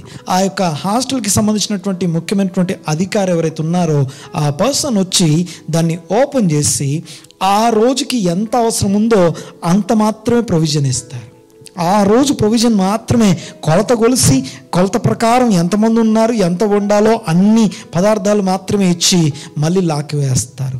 అలాగా అంటే రేపు మళ్ళీ అంటే ఓకే, రేపు మళ్ళీ వచ్చి మళ్ళీ కొలత వేసి, ఎందుకంటే ఈ పర్సన్ లెక్క అప్పచెప్పాలి, అంతేకాదు ఈ తీసుకున్న వ్యక్తి లెక్క అప్పచెప్పాలి అనగా ఓకే, ఇలాగా ఆ యొక్క దేవా you are the only person అంటే అన్నీ నీ కంట్రోల్లో ఉన్నాయి, ఈ రోజుకి నాకు అవసరమైన ప్రొవిజన్ని మాత్రం ఇయ్యని చెప్పి ఆయన డోర్ దగ్గర మనం నిలబడుతున్నాం, ఆయన సింహాసనం దగ్గరికి మనం చేరుతున్నాం, ఈ రోజు కృప కొరకు ఆయన సన్నిధికి చేరుతున్నాం. ఈరోజు ఆహారం ఈరోజు నాకు ఇవ్వు.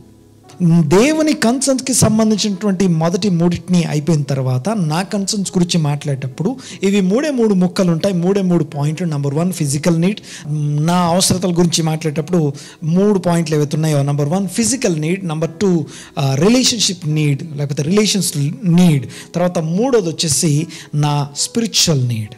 మూడే అవసరతలు, ఫిజికల్, రిలేషనల్ అండ్ స్పిరిచువల్.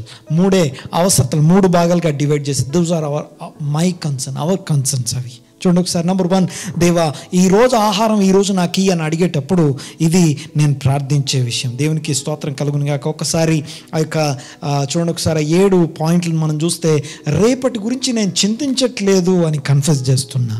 ఆ యొక్క మత్తయి సువార్త 6వ అధ్యాయము 31 నుంచి 34 దాకా ఒకసారి చదువుదాం. ఒకసారి చూడండి ఒకసారి. మత్తయి సువార్త 6వ అధ్యాయం 31వ వచనం. మత్తయి సువార్త 6వ అధ్యాయం 31వ వచనం చూడండి ఒకసారి. కాబట్టి ఏమి తిందుమో, ఏమి త్రాగుదుమో, ఏమి ధరించుకొందుమో అని చింతింపకుడి. అన్యజనులు వీటన్నిటి విషయమై విచారింతురు. ఇవన్నీ మీకు కావాలనని మీ పరలోకపు తండ్రికి తెలియను.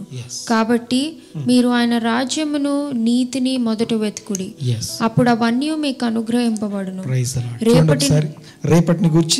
రేపటిని గూర్చి చింతింపకుడి, రేపటి దినము దాని సంగతులను గూర్చి చింతించును. ఏ నాటికీడు ఆ నాటికి చాలును. రేపటి గురించి తర్వాత సంగతి. ఈ రోజు మాత్రమే. రేపు మళ్ళీ నీ దగ్గరకు వస్తాను. రేపు మళ్ళీ నీ దగ్గరకు వచ్చి నీ డోర్ ముందు లేకపోతే నీ యొక్క సింహాసనం ముందు ఇలాగే మోకరిస్తాను, ఇలాగే నిలబడతానని చెప్పి ఈరోజు ఆహారం మాత్రమే ఈరోజు నాకు ఇవ్వు అంటే, ప్రతి గడియ ప్రతి క్షణము నేను ఆయన నమ్ముతున్నా, ప్రతిరోజు నమ్ముతున్నానని చెప్తున్నా. ఇది అయిన వెంటనే 6వ అధ్యాయము ఒకసారి చదువుదాం. ఒకసారి మత్తయి సువార్త 6వ అధ్యాయము 10వ వచనం. కాబట్టి మీరు ఇలాగూ ప్రార్థన చేయుడి, పరలోకమందున మా తండ్రి, నీ నామము పరిశుద్ధపరచబడును గాక, నీ రాజ్యము వచ్చుగాక, నీ చిత్తము పరలోకమందు నెరవేర్చినట్లు భూమి అందును నెరవేరును గాక. మా అనుదిన ఆహారము నేడు మాకు దయచేయము, మా రుణస్థులను మేము క్షమించిన ప్రకారము మా రుణములను క్షమించుము, మమ్మను శోధనలోనికి తేక దుష్టుని నుండి మమ్మను తప్పించుము. మనుష్యుల అపరాధములను మీరు క్షమించిన ఎడల మీ పరలోకపు తండ్రియు మీ అపరాధములను క్షమించు.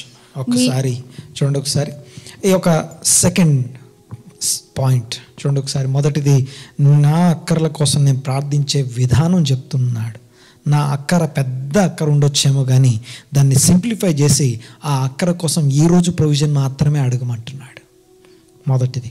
రెండోది చూడండి ఒకసారి. సెకండ్ పాయింట్ వచ్చేసరికి ఇది రిలేషన్కి సంబంధించినటువంటి నీడ్స్. చూడండి ఒకసారి ఏమంటున్నాడంటే, నా అపరాధాలని క్షమించు అని ప్రతిరోజు అడగమనే మాట. దేవుని దగ్గరికి వెళ్ళిన ప్రతిసారి నా అపరాధాలు క్షమించుట అని అడగాలి. నిజంగానే ఆయన పాపాలు క్షమించబడితేనే, ఆయన ఆత్మచేత నింపబడితేనే, ఆయన ఆత్మ నడిపింపు క్రిందికి వస్తేనే ఆయన కుమారులం అవుతాం.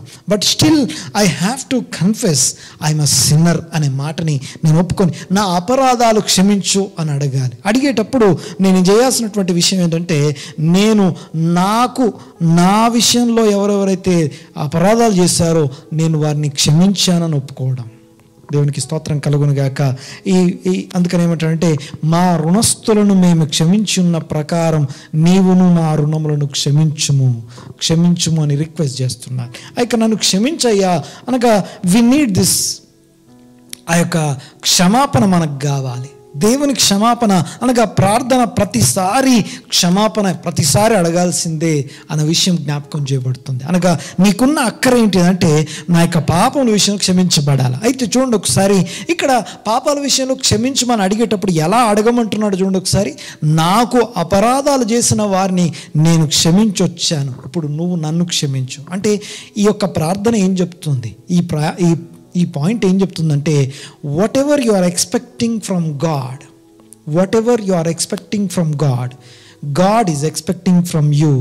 అనగా నువ్వు దేవుని నుంచి ఏం కావాలని కోరుకుంటున్నావో సేమ్ థింగ్స్ నీ చుట్టుపక్కల ఉన్న వాళ్ళు నీ నుంచి ఆశించే విషయాలు మనకు కనపడతా ఉంటాయి.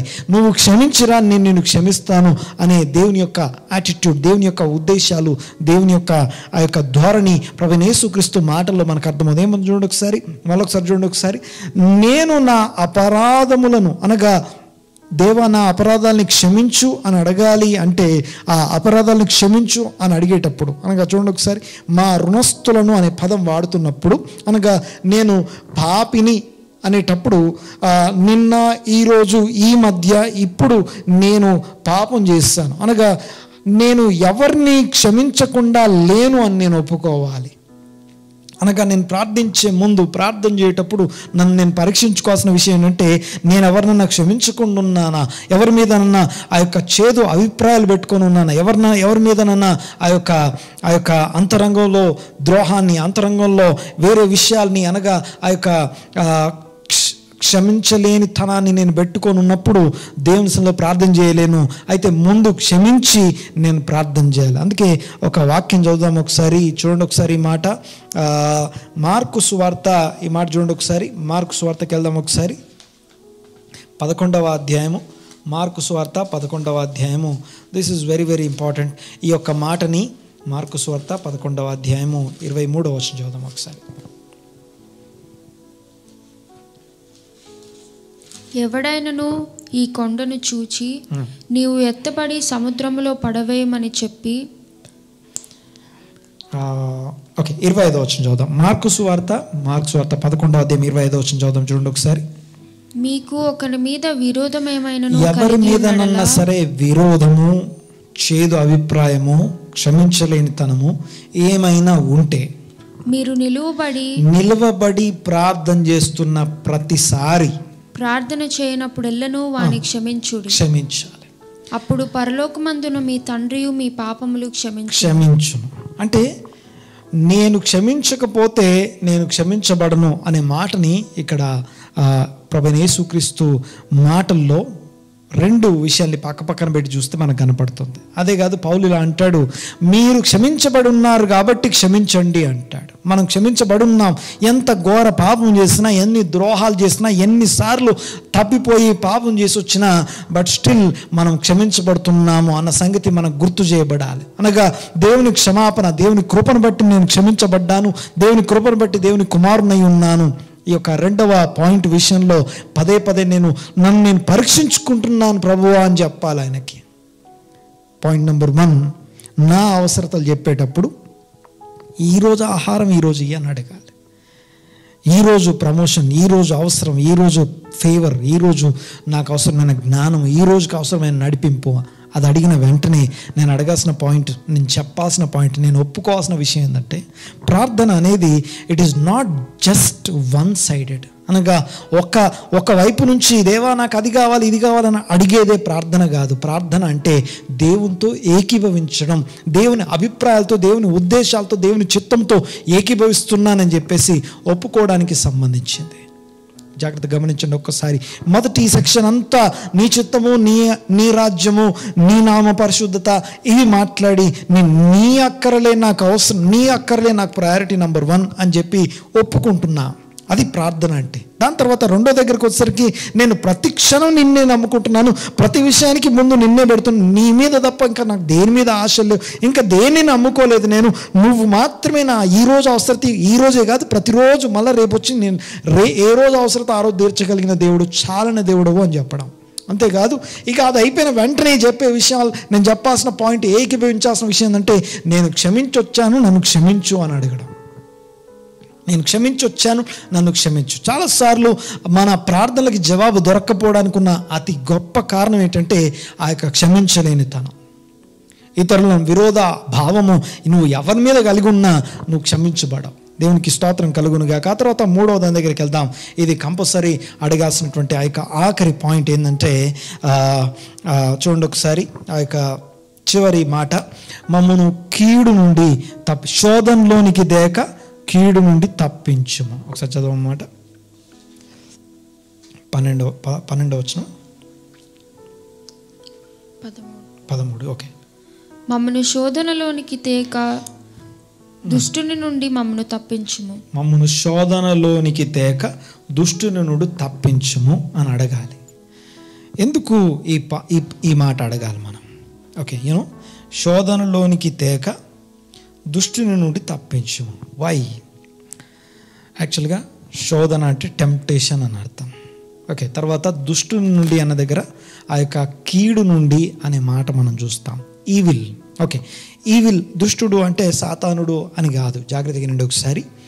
యాక్చువల్లీ ఇక్కడ 2 విషయాలు మనం ఆలోచించాల్సిన విషయాలు ఉన్నాయి. ఆ యొక్క 2 విషయాల్లోకి వెళ్ళక ముందు మనం గ్రహించాల్సినటువంటి 2 విషయాలు ఏంటి అంటే, నెంబర్ 1, మొట్టమొదటిది ఏంటంటే we have to ask God's help. దేవుని యొక్క సహాయం అడగాలి. దేని కొరకు అడగాలంటే కీడులోనికి ప్రవేశించకుండా నేను అడగాలి. శోధన, కీడు రెండింటిని పక్కపక్కన పెట్టి చూద్దాం ఒకసారి.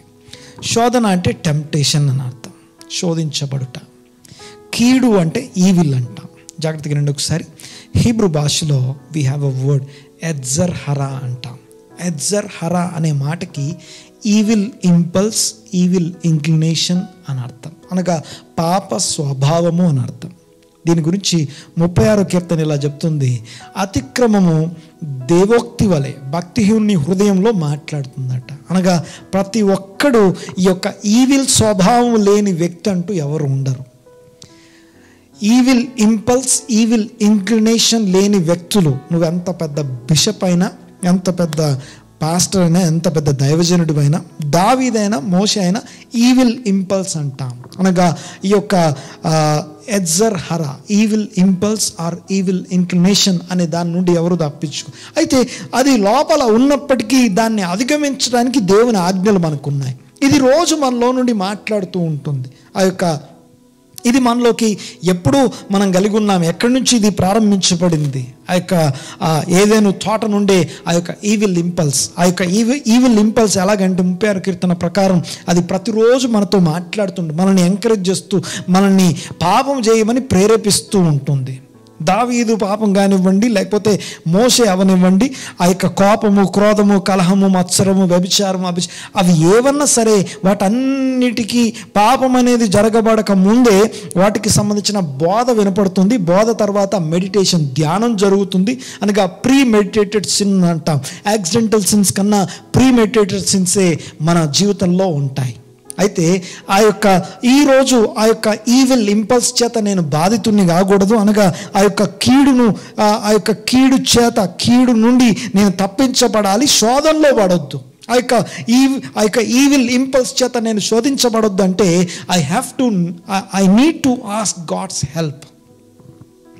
మనం ఎంత మంచిగా ఉందామని ప్రయత్నించినా, ఎన్ని కఠినమైన ఆజ్ఞలు పెట్టుకున్నా మనం మరలా తప్పు చేస్తాం.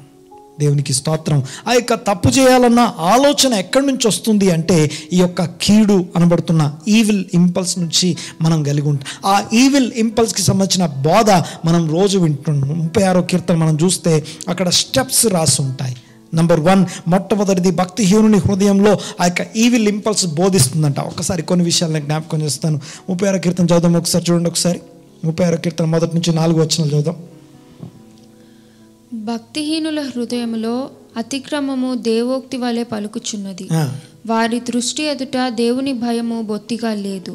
వాని దోషము బయలుపడి అసహ్యముగా కనబడు వరకు అది వాని దృష్టి ఎదుట వాని ముఖస్తుతి చేయుచున్నది. వాని నోటి మాటలు పాపమునకును కపటమునకును ఆస్పదములు.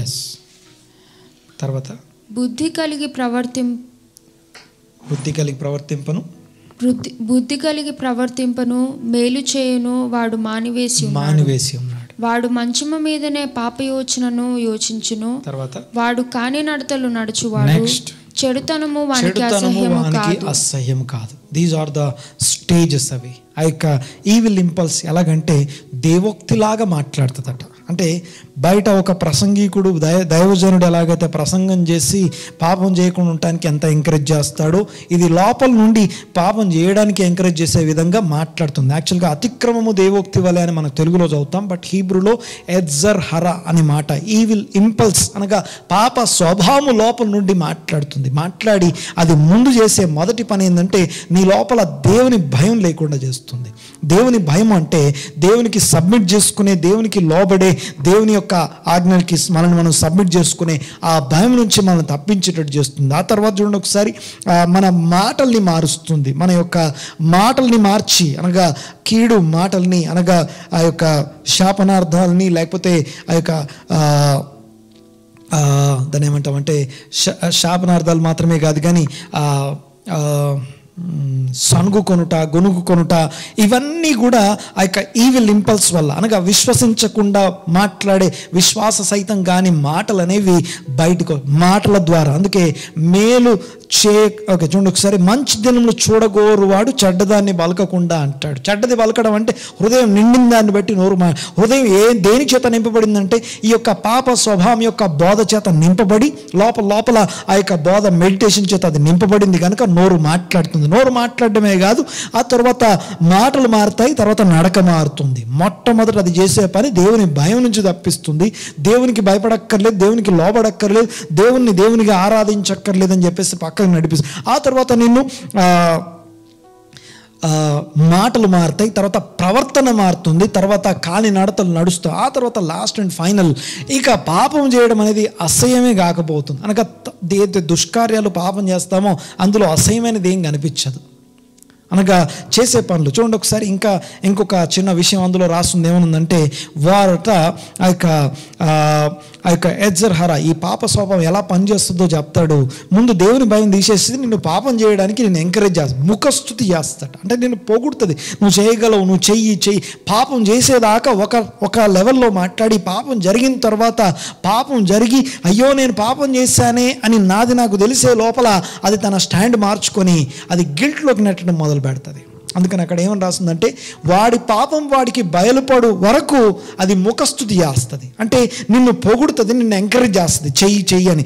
చేసిన తర్వాత అదేం చేస్తుందంటే ఇంకా నువ్వు చేసావు కదా, ఇంకా దేవుని దగ్గరికి ఏం వెళ్తావు అని చెప్పి గిల్ట్లోకి నెట్టేస్తుంది. అనగా ఆ న్యూనతా భాగం, ఆత్మ న్యూనతా భావంలోకి నెట్టి ఇక నువ్వు వెళ్ళలేవు, ఇక నీ వల్ల కాదంటుంది. అయితే దేవునికి స్తోత్రం, ఎవ్రీడే ప్రతిరోజు నా అక్కర కోసం నేను ప్రార్థన చేసేటప్పుడు, ఓకే నీ ఛాలెంజెస్ నీకు ఎవరి అవసరాలు వాళ్ళకున్నాయి, ఆ అక్కర్ల కోసం ప్రార్థన చేసేటప్పుడు ఈరోజు ఆహారం ఈరోజు ఈ దేవుడా అని ఈరోజు ఆహారం కొరకు ప్రార్థన చేశాం. ఆ తర్వాత నెక్స్ట్ చేయాల్సిన ప్రార్థన నేను క్షమించాను, నన్ను కూడా క్షమించు అని అడగా. లాస్ట్ అండ్ ఫైనల్ ఇక ఈ రోజు నేను శోధనలో పడకుండా కీడు నుండి నన్ను తప్పించు, ఎడ్జర్ హరా నుంచి నన్ను తప్పించు. దేవునికి స్తోత్రం. నిన్ను ఇరికించడానికి, నిన్ను పడేయడానికి సాతానుడు రాక్కల్లా వాడు నీ హృదయంలో పెట్టినటువంటి ఆ యొక్క పాప స్వభావము బోధ అది వింటే చాలు మనం ఇరుకునబడడానికి. అందుకే సులువుగా చిక్కులు పెట్టు, పాపమును విడిచిపెట్టి యేసు వైపు చూచుచు అని ఆ యొక్క గురి యొద్దకు పరిగెత్తండి అని చెప్పేసి ఆ యొక్క హెబ్రీ పత్రిక 12వ అధ్యాయంలో మనం చూస్తాం. అంతేకాదు ఇక్కడ శోధన అనే మాటను కూడా నేను ఒకసారి ఎక్స్ప్లెయిన్ చేస్తాను. టెంప్టేషన్ అంటాం. టెంప్టేషన్ అన్నప్పుడు మనకి ఒక 2 వచనాలు ఉన్నాయి బైబిల్లో. యాకోబు ఇలా రాస్తాడు, యాకోబు పత్రిక 1వ అధ్యాయం 13వ వచనంలో ఇలా రాస్తాడు, ఆ యొక్క దేవుడు ఎవరిని శోధించడు అంటాడు. అనగా దేవుడు ఎవరిని పాపం చేయమని శోధించాడట. మరి అబ్రహామును పరిశోధించను అనే మాట మనం చూస్తాం. ఆ యొక్క టెంప్టేషన్, ఆ యొక్క పరిశోధన అనే మాటకి శోధన ఓకే చాలా రకరకాల లాంగ్వేజెస్ని బట్టి పాయింట్లు పట్టుకొస్తాం, కానీ ఆ యొక్క కాన్సెప్ట్స్ నుంచి తీసుకురావడం వేరే ఉంటుంది. ఒక్కసారి మీకు నేను ఉదాహరణకు చెప్తాను చూడండి. ఒకసారి అబ్రహాముని దేవుడు పిలుచుకున్నాడు, సెలెక్ట్ చేసుకున్నాడు. ఎందుకంటే ఆయనకి 10 టెస్టులు నియమించబడ్డాయి, అనగా పరీక్షలు నియమించబడ్డాయి. పరీక్షించబడ్డానికి అబ్రహాము సెలెక్ట్ చేయబడ్డాడు. అంతేకాదు ఆదికాండం ముగించేసరికి అబ్రహాము కుటుంబము 70 మందితో కూడినటువంటి కుటుంబం తేలుతుంది. 70 మంది షార్ట్ లిస్ట్ అవుతారు. అనగా ఆదికాండం ఏం క్లోజ్ చేస్తుంది, ఆదికాండం ఏం తేల్చింది అంటే ఒక 70 మందిని షార్ట్ లిస్ట్ చేశాడు. వీళ్ళందరూ సెలెక్టెడ్ అని చెప్పేసి ఒక లిస్ట్ రాయడం మనం చూస్తాం. ఎందుకు సెలెక్ట్ అయ్యారు వీళ్ళంటే నిర్గమాకాండంలోకి వెళ్ళడానికి. నిర్గమాకాండం ఏంటంటే ఆ యొక్క ఇనుప కొలిమిలోనికి, అనగా ఆ యొక్క ఐగుప్తు అనబడుతున్న శ్రమల ఇనుప కొలిమిలోనికి వాళ్ళు వెళ్ళడానికి, అనగా శోధించబడ్డానికి. ఎందుకు శోధనలోకి వెళ్ళాలంటే దేవుడు శోధించే శోధన, దేవుడు మనల్ని శ్రమలోకి నడిపించే విధానం వేరేది. అయితే దేవుడు మనల్ని పాపం చేయమని శోధించడు, ఆజ్ఞలు అనుసరిస్తూ శ్రమ గుండా వెళ్ళి రమ్మని శోధిస్తాడు, అనగా పరిశోధిస్తాడు. అది ఎందుకంటే మనము శోధించబడినప్పుడు మనం ఏమవుతామంటే శుద్ధ సువర్ణంగా మారుతాం. శుద్ధ సువర్ణంగా మారడం గురించి ఆ యొక్క వాక్యం మాట్లాడుతోంది. చూడండి ఒకసారి, దేవుడు అబ్రహామును పరిశోధించి, చూడండి ఒకసారి ఆ యొక్క చివరి మాట, అనగా 22వ అధ్యాయంలో తన కుమారుని గురించినటువంటి మాటలో అబ్రహామును మరలా పరిశోధించను అనే మాట చూసి అబ్రహామును పిలిచాడు, నీ కుమారుని తీసుకొని ఆ యొక్క కొండ మీదకి వెళ్ళు, అబ్రహాము దేవుని నమ్మిన నీతిగా ఎంచబడను అని చెప్పి ఆ యొక్క అబ్రహాం గురించి రాసినటువంటి ఆ యొక్క 15వ అధ్యాయం వచనం నుంచి ఆ యొక్క 22వ అధ్యాయంలో ఈ యొక్క యాకోబు అంటాడు, ఇదిగో అబ్రహాము, మన పితరుడైన అబ్రహాము కేవలం విశ్వసించడం ద్వారానే నీతిమంతుడు కాలేదు, క్రియల ద్వారా కూడా నీతిమంతుడు అయ్యాడు. తన కుమారుని అర్పించినప్పుడు, బలిగా అర్పించడానికి కత్తిచ్చినప్పుడు అప్పుడు దేవుని చేత నీతిమంతుడిగా పిలువబడ్డాడు అంటాడు. ఒకసారి అక్కడ 22వ అధ్యాయం కనుక వెళ్ళి చూస్తే అక్కడ ఆ యొక్క కుమారుని అక్కడ పెట్టి కత్తి పైకెత్తినప్పుడు దేవుని మాట మనం వింటాము. ఏమనుందంటే, ఇదిగో దీనిని బట్టి నాకు అర్థమైంది నువ్వు దేవునికి భయపడువాడవు అని. అంటే అప్పటిదాకా ఆ విషయం అంటే దేవునికి భయపడేవాడుగా అనగా దేవునికి లోబడేవాడుగా దేవుని యొక్క విశ్వాసులకు తండ్రి అనబడుతున్న వాడుగా ఈ నోవాహు ఏమో తన తరం వారికి నీతిమంతుడు, తన తరం వారిలోనే నీతిమంతుడు అనగా నోవాహుని తీసుకొచ్చి ఇంకొక తరంలో పెడితే నోవాహు నీతిమంతుడు కాడేమో. కానీ అబ్రహాం మాత్రం ఏ తరంలో పెట్టినా ప్రతి విశ్వాసికి తను తండ్రి అయ్యే విధంగా పరిశోధించబడి శోధనలో నిలిచి శుద్ధ సువర్ణమై విశ్వాసులకు తండ్రి అయ్యాడు. అలాగా శోధించబడడం వేరు, అనగా ఆజ్ఞలు అనుసరిస్తూ శ్రమల గుండా వెళ్ళడం వేరు, శ్రమల గుండా వెళ్ళి పాపం చేయడానికి శోధించబడడం వేరు. రెండు వేరు వేరు. అయితే చూడండి ఒకసారి ఇక్కడ నా పాయింట్ ఏంటంటే, శోధనలో పడిపోవద్దు అంటే నేను పాపంలోకి వెళ్లకుండా కీడు బోధ ఆ యొక్క అపవాదికి సంబంధమైనటువంటి ఆ యొక్క ఈవిల్ ఇంపల్స్, ఈవిల్ ఇంక్లినేషన్, పాప స్వభావం యొక్క బోధ విని పాపం చేయకుండా శోధనలోకి వెళ్లకుండా ఈరోజు నీ ప్రొటెక్షన్, నీ సహాయం నాకు కావాలని దేవుని నేను ప్రతిరోజు అడగాల్సిందే. ప్రార్థన చేసేటప్పుడు ఏ అంశాల కొరకు ప్రార్థన చేయాలి? మొదటి సెక్షన్ ఆయన కన్సర్న్స్ కొరకు ప్రార్థన చేసిన తర్వాత రెండవ సెక్షన్లో మన కన్సర్న్స్ కొరకు మనం ప్రార్థన చేస్తాం. మన కన్సర్న్స్లో కూడా నేను నీతోనే ఏకీభవిస్తున్నా అని చెప్పేసి తండ్రితో చెప్పడం. నంబర్ 1 ఆయన ఈరోజు ఆహారం ఈరోజే దయచేయని అడిగాం. రెండోది ఈరోజు ఆహారంతో పాటు నాకు ఇదిగో నేను క్షమించొచ్చాను, నన్ను క్షమించు అని అడిగాను. తర్వాత మూడవది ఏంటంటే, నేను కీడులోనికి ఈరోజు శోధించబడకున్నట్లు ఏ పాపంలోకి వెళ్లకుండా కీడు నుండి ఈవిల్ ఇంపల్స్ నుంచి ఆ అతిక్రమ పాప స్వభావ బోధ నుండి నన్ను తప్పించుము అని నేను అడగాలి. ఇవి చెప్పిన తర్వాత దేవునికి స్తోత్రం,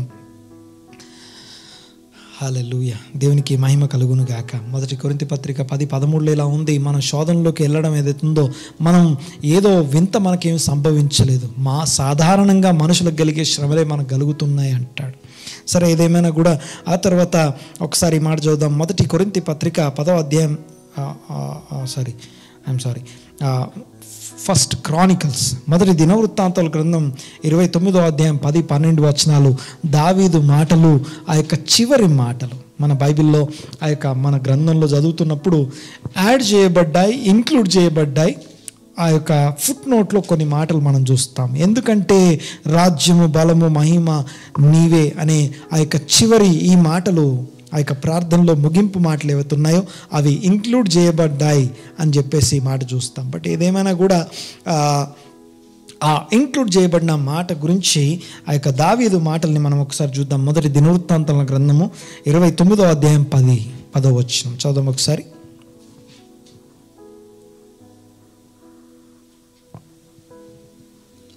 రాజైన దావీదు కూడాను బహుగా సంతోషపడి సమాజము పూర్ణముగా ఉండగా యెహోవాకు ఇట్లు స్తోత్రములు చెల్లించెను. మాకు తండ్రిగానున్న ఇశ్రాయేలు దేవా యెహోవా, నిరంతరము నీవు స్తోత్రార్హుడు. యెహోవా, భూమి ఆకాశముల యందుండు సమస్తమును నీ వశము. మహాత్యమును పరాక్రమము ప్రభావము తేజస్సు ఘనత నీకే చెందును. యెహోవా, రాజ్యము నీది, నీవు అందరి మీదను నిన్ను అధిపతిగా హెచ్చించుకొని ఉన్నావు. ఐశ్వర్యమును గొప్పతనమును నీ వలన కలుగును. నీవు సమస్తమును ఏలువాడవు. బలము పరాక్రమము నీ దానములు. హెచ్చించువాడవును. అందరికి బలము ఇచ్చువాడవు నీవే. మా దేవా, మేము నీకు కృతజ్ఞతాస్తుతులు చెల్లించుచున్నాము. కృతజ్ఞతాస్తుతులు చెల్లిస్తున్నాము. ప్రభావము గల నీ నామమును కొనియాడుచున్నాము. ఈ ప్రకారము మనఃపూర్వకముగా ఇచ్చు సామర్థ్యము మాకుండుటకు నేనెంత మాత్రపు వాడను. దేవునికి స్తోత్రం కలుగును గాక. ఆ యొక్క దావీదు ప్రార్థనలో రాజ్యము, బలము, మహిమ. ఒకసారి మన మత్తయి సువార్తకి వెళ్దాం. ఒకసారి ఈ వచనాల్ని ఎలాగా మనము క్లోజ్ చేద్దాం, ఈ యొక్క ప్రార్థనని ముగింపును ఒకసారి మాట్లాడుకుని మనం క్లోజ్ చేసుకుందాం. ఈ రోజుకి చూడండి ఒకసారి మత్తయి సువార్త 6వ అధ్యాయము 13వ వచనం. మమ్మను శోధనలోనికి తేక దుష్టుని నుండి మమ్మను తప్పించుము. మనుషుల అపరాధములను మీరు ఆ గ్యాప్ లో ఫుట్ నోట్ లో ఏమైనా యాడ్ చేయబడింది, ఆ కింద ఏమైనా రాస్తుంది చూడండి ఒకసారి. రాజ్యము బలము మహిమయు నీవై ఉన్నవి. ఆమేన్ ఆమేన్. ఇది మనకి తర్వాత ఇంక్లూడ్ చేయబడింది అనే మాట మనం చూస్తాం. ఏదేమైనా ఆ ఇంక్లూజన్కి కారణం ఏంటి అనగా ముందున్నటువంటి ప్రతులలో ఇది లేదు, తర్వాత ప్రతుల్లో ఇది దొరికింది, యాడ్ చేశారని చెప్పేసి మనము చాలా వర్షన్స్లో ఇది లేకుండా ఉండడం మనం చూస్తాం. బట్ ఏదేమైనా కూడా ఆ యొక్క మాటలు ఏవైతే ఉన్నాయో దావీదు మాటలు అనగా రాజ్యము, బలము, మహిమ నీవే, తేజస్సు నీదే, ఇదిగో అన్నిటికీ నీ మీదనే మేము ఆధారపడుతున్నాం అనే దావీదు మాటల్ని ఇక్కడ మనం కోట్ చేసినట్టుగా, యేసయ్య మాట్లాడినట్టుగా ఇలా ప్రార్థన చేయండి మీరు అని చెప్పడం చూస్తాం. చెప్పిన వెంటనే ఇక కంటిన్యూషన్లో ఎక్స్ట్రా కోట్ ఒకటి చూస్తాం. చూడండి ఒకసారి ఆ వచనం చదువుదాం. 14వ వచనం. మనుషుల అపరాధములను మీరు క్షమించిన ఎడల మీ పరలోకపు తండ్రి మీ అపరాధములను క్షమించు. చాలాసార్లు మనం చాలా మంది చేత మన కళ్ళెదురుగా చాలామంది అపరాధాలు చేసినట్టు మనకు కనపడతారు. అనగా మనకి ద్రోహం చేసిన వాళ్ళు, అపరాధాలు చేసిన వాళ్ళు మన ఎదురు కనపడతారు. We have to forgive. ఎందుకంటే ఏమాత్రం క్షమించబడ్డానికి అర్హత లేని మనము పరమ తండ్రి చేత క్షమించబడ్డాం కనుక మనం క్షమించాలి. ఈ విషయాన్ని స్పెషల్గా కోట్ చేస్తున్నాడు. దీన్ని the holiness of the heart అనగా హృదయంలో పవిత్రతని, పరిశుద్ధతని కలిగి ఉండడం అని యేసయ్య ఈ చివరిగా అంటే ప్రేయర్ అంతట్లోకి, ప్రేయర్కి మిగిలిన సబ్జెక్టుకి సంబంధం లేకుండా తప్పకుండా ఈ క్షమాపణ ఎంత అవసరం అనేది మధ్యలోకి ఆ యొక్క స్పెషల్గా రావడం మనం చూస్తాం. అనగా మిగతా కంటెంట్తో సంబంధం లేకుండా మళ్ళీ కోట్ చేయడం మనం చూస్తాం. దేవునికి స్తోత్రం. అది అంత అవసరమైందన్నమాట. దేవునికి మహిమ కలుగును గాక. ఈ యొక్క మీరు ప్రార్థన చేయనప్పుడు అనే మాటని మనల్ని మనం సిద్ధపరచుకొని, మీరు ప్రార్థన చేయనప్పుడు ఎలా ఉండాలి, ఏ అంశాలతో ప్రార్థన చేయాలి, ఏ అంశాన్ని ఎక్కడ పెట్టాలి, ఏ అంశానికి ఎంత ప్రాధాన్యత ఇవ్వాలి, ఎలా దేవుని ఎలా అప్రోచ్ అవ్వాలి, దేవుని సన్నిధిలో ఎలా నిలబడాలో తెలియజేసే ఈ ప్రార్థనని మన ప్రార్థనలో ఒకసారి పరీక్ష చేసుకుంటూ, నా ప్రార్థనలో నేను ఎంతవరకు దేవునితో ఏకీభవిస్తున్నానని పరీక్షించుకుంటూ, ఆ ఛాలెంజింగ్ మాటలు ఏవైతే మనం విన్నామో ఆ యొక్క మాటలన్నిటిని బట్టి మనం ఈరోజు రాసుకొని, కూర్చొని, పరిశోధించుకొని, పరీక్షించుకొని మన ప్రార్థనలను సరి చేసుకుందాం, సవరించుకుందాం. ఆయన సన్నిధిలో మనల్ని మనం తగ్గించుకొని ఆయన నామాన్ని హెచ్చిస్తూ ప్రార్థన పూర్వకంగా మనం పరీక్ష చేసుకుందాం. కళ్ళు మూసుకుందాం, ప్రార్థన చేసుకుందాం. దేవునికి స్తోత్రం చెల్లిద్దాం. స్తోత్రం స్తోత్రం స్తోత్రం నాయన, మీకే వందనాలు. మీ పరమ పవిత్రమైన ఇదిగో ఉన్నతమైన మీ సింహాసనమును బట్టి మీకు వందనాలు. మీ కృపను బట్టి కృతజ్ఞతలు చెల్లిస్తున్నాం నాయన. మరొకసారి మీ సన్నిధిలో ఏకీభవించుటకు, మరొకసారి మీ సన్నిధిలో ఇలాగూ వాక్యమును ధ్యానించుటకు కృపనిచ్చినందుకు మీకు వందనాలు. ఈ వాక్య ధ్యానంలో నాతో పాటు ఏకీభవించిన వారందరినీ బట్టి వందనాలు నాయన. స్తోత్రం చెల్లిస్తున్నా. మీ సహాయము, మీ సన్నిధి ఇదిగో వారితో కూడా ఉంచండి. కృపా కనికరం కలిగిన దేవ, ఇదిగో ఒక్కొక్కరి హృదయాల్లో, ఒక్కొక్కరి జీవితాల్లో మీరు కలిగి ఉన్న ఆలోచనలు స్థిరపరచండి. మీ చిత్తమే అందరి జీవితాల్లో నెరవేరును గాక. మీ రాజ్యమే స్థిరపరచబడును గాక. Thank you lord. స్తోత్రం నాయన, మీకు వందనాలు. మీ నామము ప్రతి గృహములో, ప్రతి ఇంట, ప్రతి చోట పరిశుద్ధపరచబడును గాక. Thank you lord. స్తోత్రం నాయన, మీకే వందనాలు చెల్లిస్తున్నా. మా పరిచర్యకి, మా వ్యక్తిగత అవసరాలకి, మా కుటుంబ అవసరాలు, మా ఉద్యోగ అవసరాలకి ఇదిగో ప్రతిదిన సహాయము, ఈరోజు సహాయం మాకు అనుగ్రహించండి. మీ బిడ్డలకు ఈరోజు అవసరాన్ని తీర్చమని వేడుకుంటున్నాం నాయన. ప్రతిరోజు మీ మీద ఆధారపడే ఆ యొక్క మనస్సు, విశ్వాసము, ఇదిగో నిరీక్షణ దయచేయమని ప్రార్థిస్తున్నాం. Thank you lord. స్తోత్రం నాయన. తండ్రి, వీరేమి చేయుచున్నారో వీరెరుగరు, వీరిని క్షమించమని ఇదిగో ప్రతి ఒక్కరి పక్షంగా విజ్ఞాపన చేసి క్షమించి మీ క్షమాపణను పొందుకునేవారుగా అందరిని మార్చమని వేడుకుంటున్నాం నాయన. స్తోత్రం చెల్లిస్తున్నాం. Thank you lord. స్తోత్రం నాయన. ఇదిగో శోధనలోనికి తేక దుష్టుల నుండి తప్పించబడటకు సహాయం దయచేయండి. ప్రతి విధమైన ఆ యొక్క పాప స్వభావం, ఉపదేశముల బోధల నుండి, దేవోక్తులుగా పలుకబడుతున్న ఆ యొక్క అతిక్రమ బోధల నుండి ఇదిగో తప్పించబట్టుకు ఈ దిన సహాయం మీరు అనుగ్రహించమని ప్రార్థిస్తున్నాం. సంఘ బిడ్డలు ఇదిగో మీ కుమార్తెలు, మీ కుమారులు ఇదిగో వారి యవనాన్ని బట్టి కానీ, వారి వయస్సును బట్టి కానీ, వారి పరిస్థితులను బట్టి కానీ ఇదిగో వారు అనేకుల ఎదుట ఇదిగో మీకు అవమానకరమైన విషయాలు చేయకుండా శోధనలోనికి దేక ప్రతి విధమైన కీడు నుండి మీ బిడ్డలను తప్పించండి. వారి ప్రవర్తన ఫలము, వారి విశ్వాస ప్రవర్తన ఫలము ఇదిగో అనేకులు అనుభవించినట్లు, అనేకులు మీ తట్టు తిరుగునట్లు అబ్రహాము, ఇస్సాకు, యాకోబులకు చాలిన దేవ, మీ బిడ్డల పక్షంగా విజ్ఞాపన చేస్తున్నాను. గొప్ప కార్యాలు ఒక్కొక్కరి పక్షంగా జరిగించమని ప్రార్థిస్తూ సమస్త ఘనత, మహిమ, ప్రభావం మీకు ఆరోపిస్తూ నజరేయుడైన యేసు నామమున స్తుతించి ఆరాధించి మీ బిడ్డలందరినీ దీవించి ఈ ప్రార్థన చేస్తున్నాము తండ్రి. Amen, amen, amen. God bless you. దేవుడు మిమ్మల్ని దీవించునుగాక. వాక్యము ధ్యానం చేస్తూ వాక్యానుసారంగా నడుచుకోవడానికి తీసుకోవాల్సిన తీర్మానాల విషయంలో ఏమాత్రము నిర్లక్ష్యంగా ఉండకుండా తీర్మానాలు చేసుకొని వాక్యానుసారంగా నడుచుకోవాలని కోరుకుంటున్నాను. God bless you. దేవుడు మిమ్మల్ని దీవించునుగాక.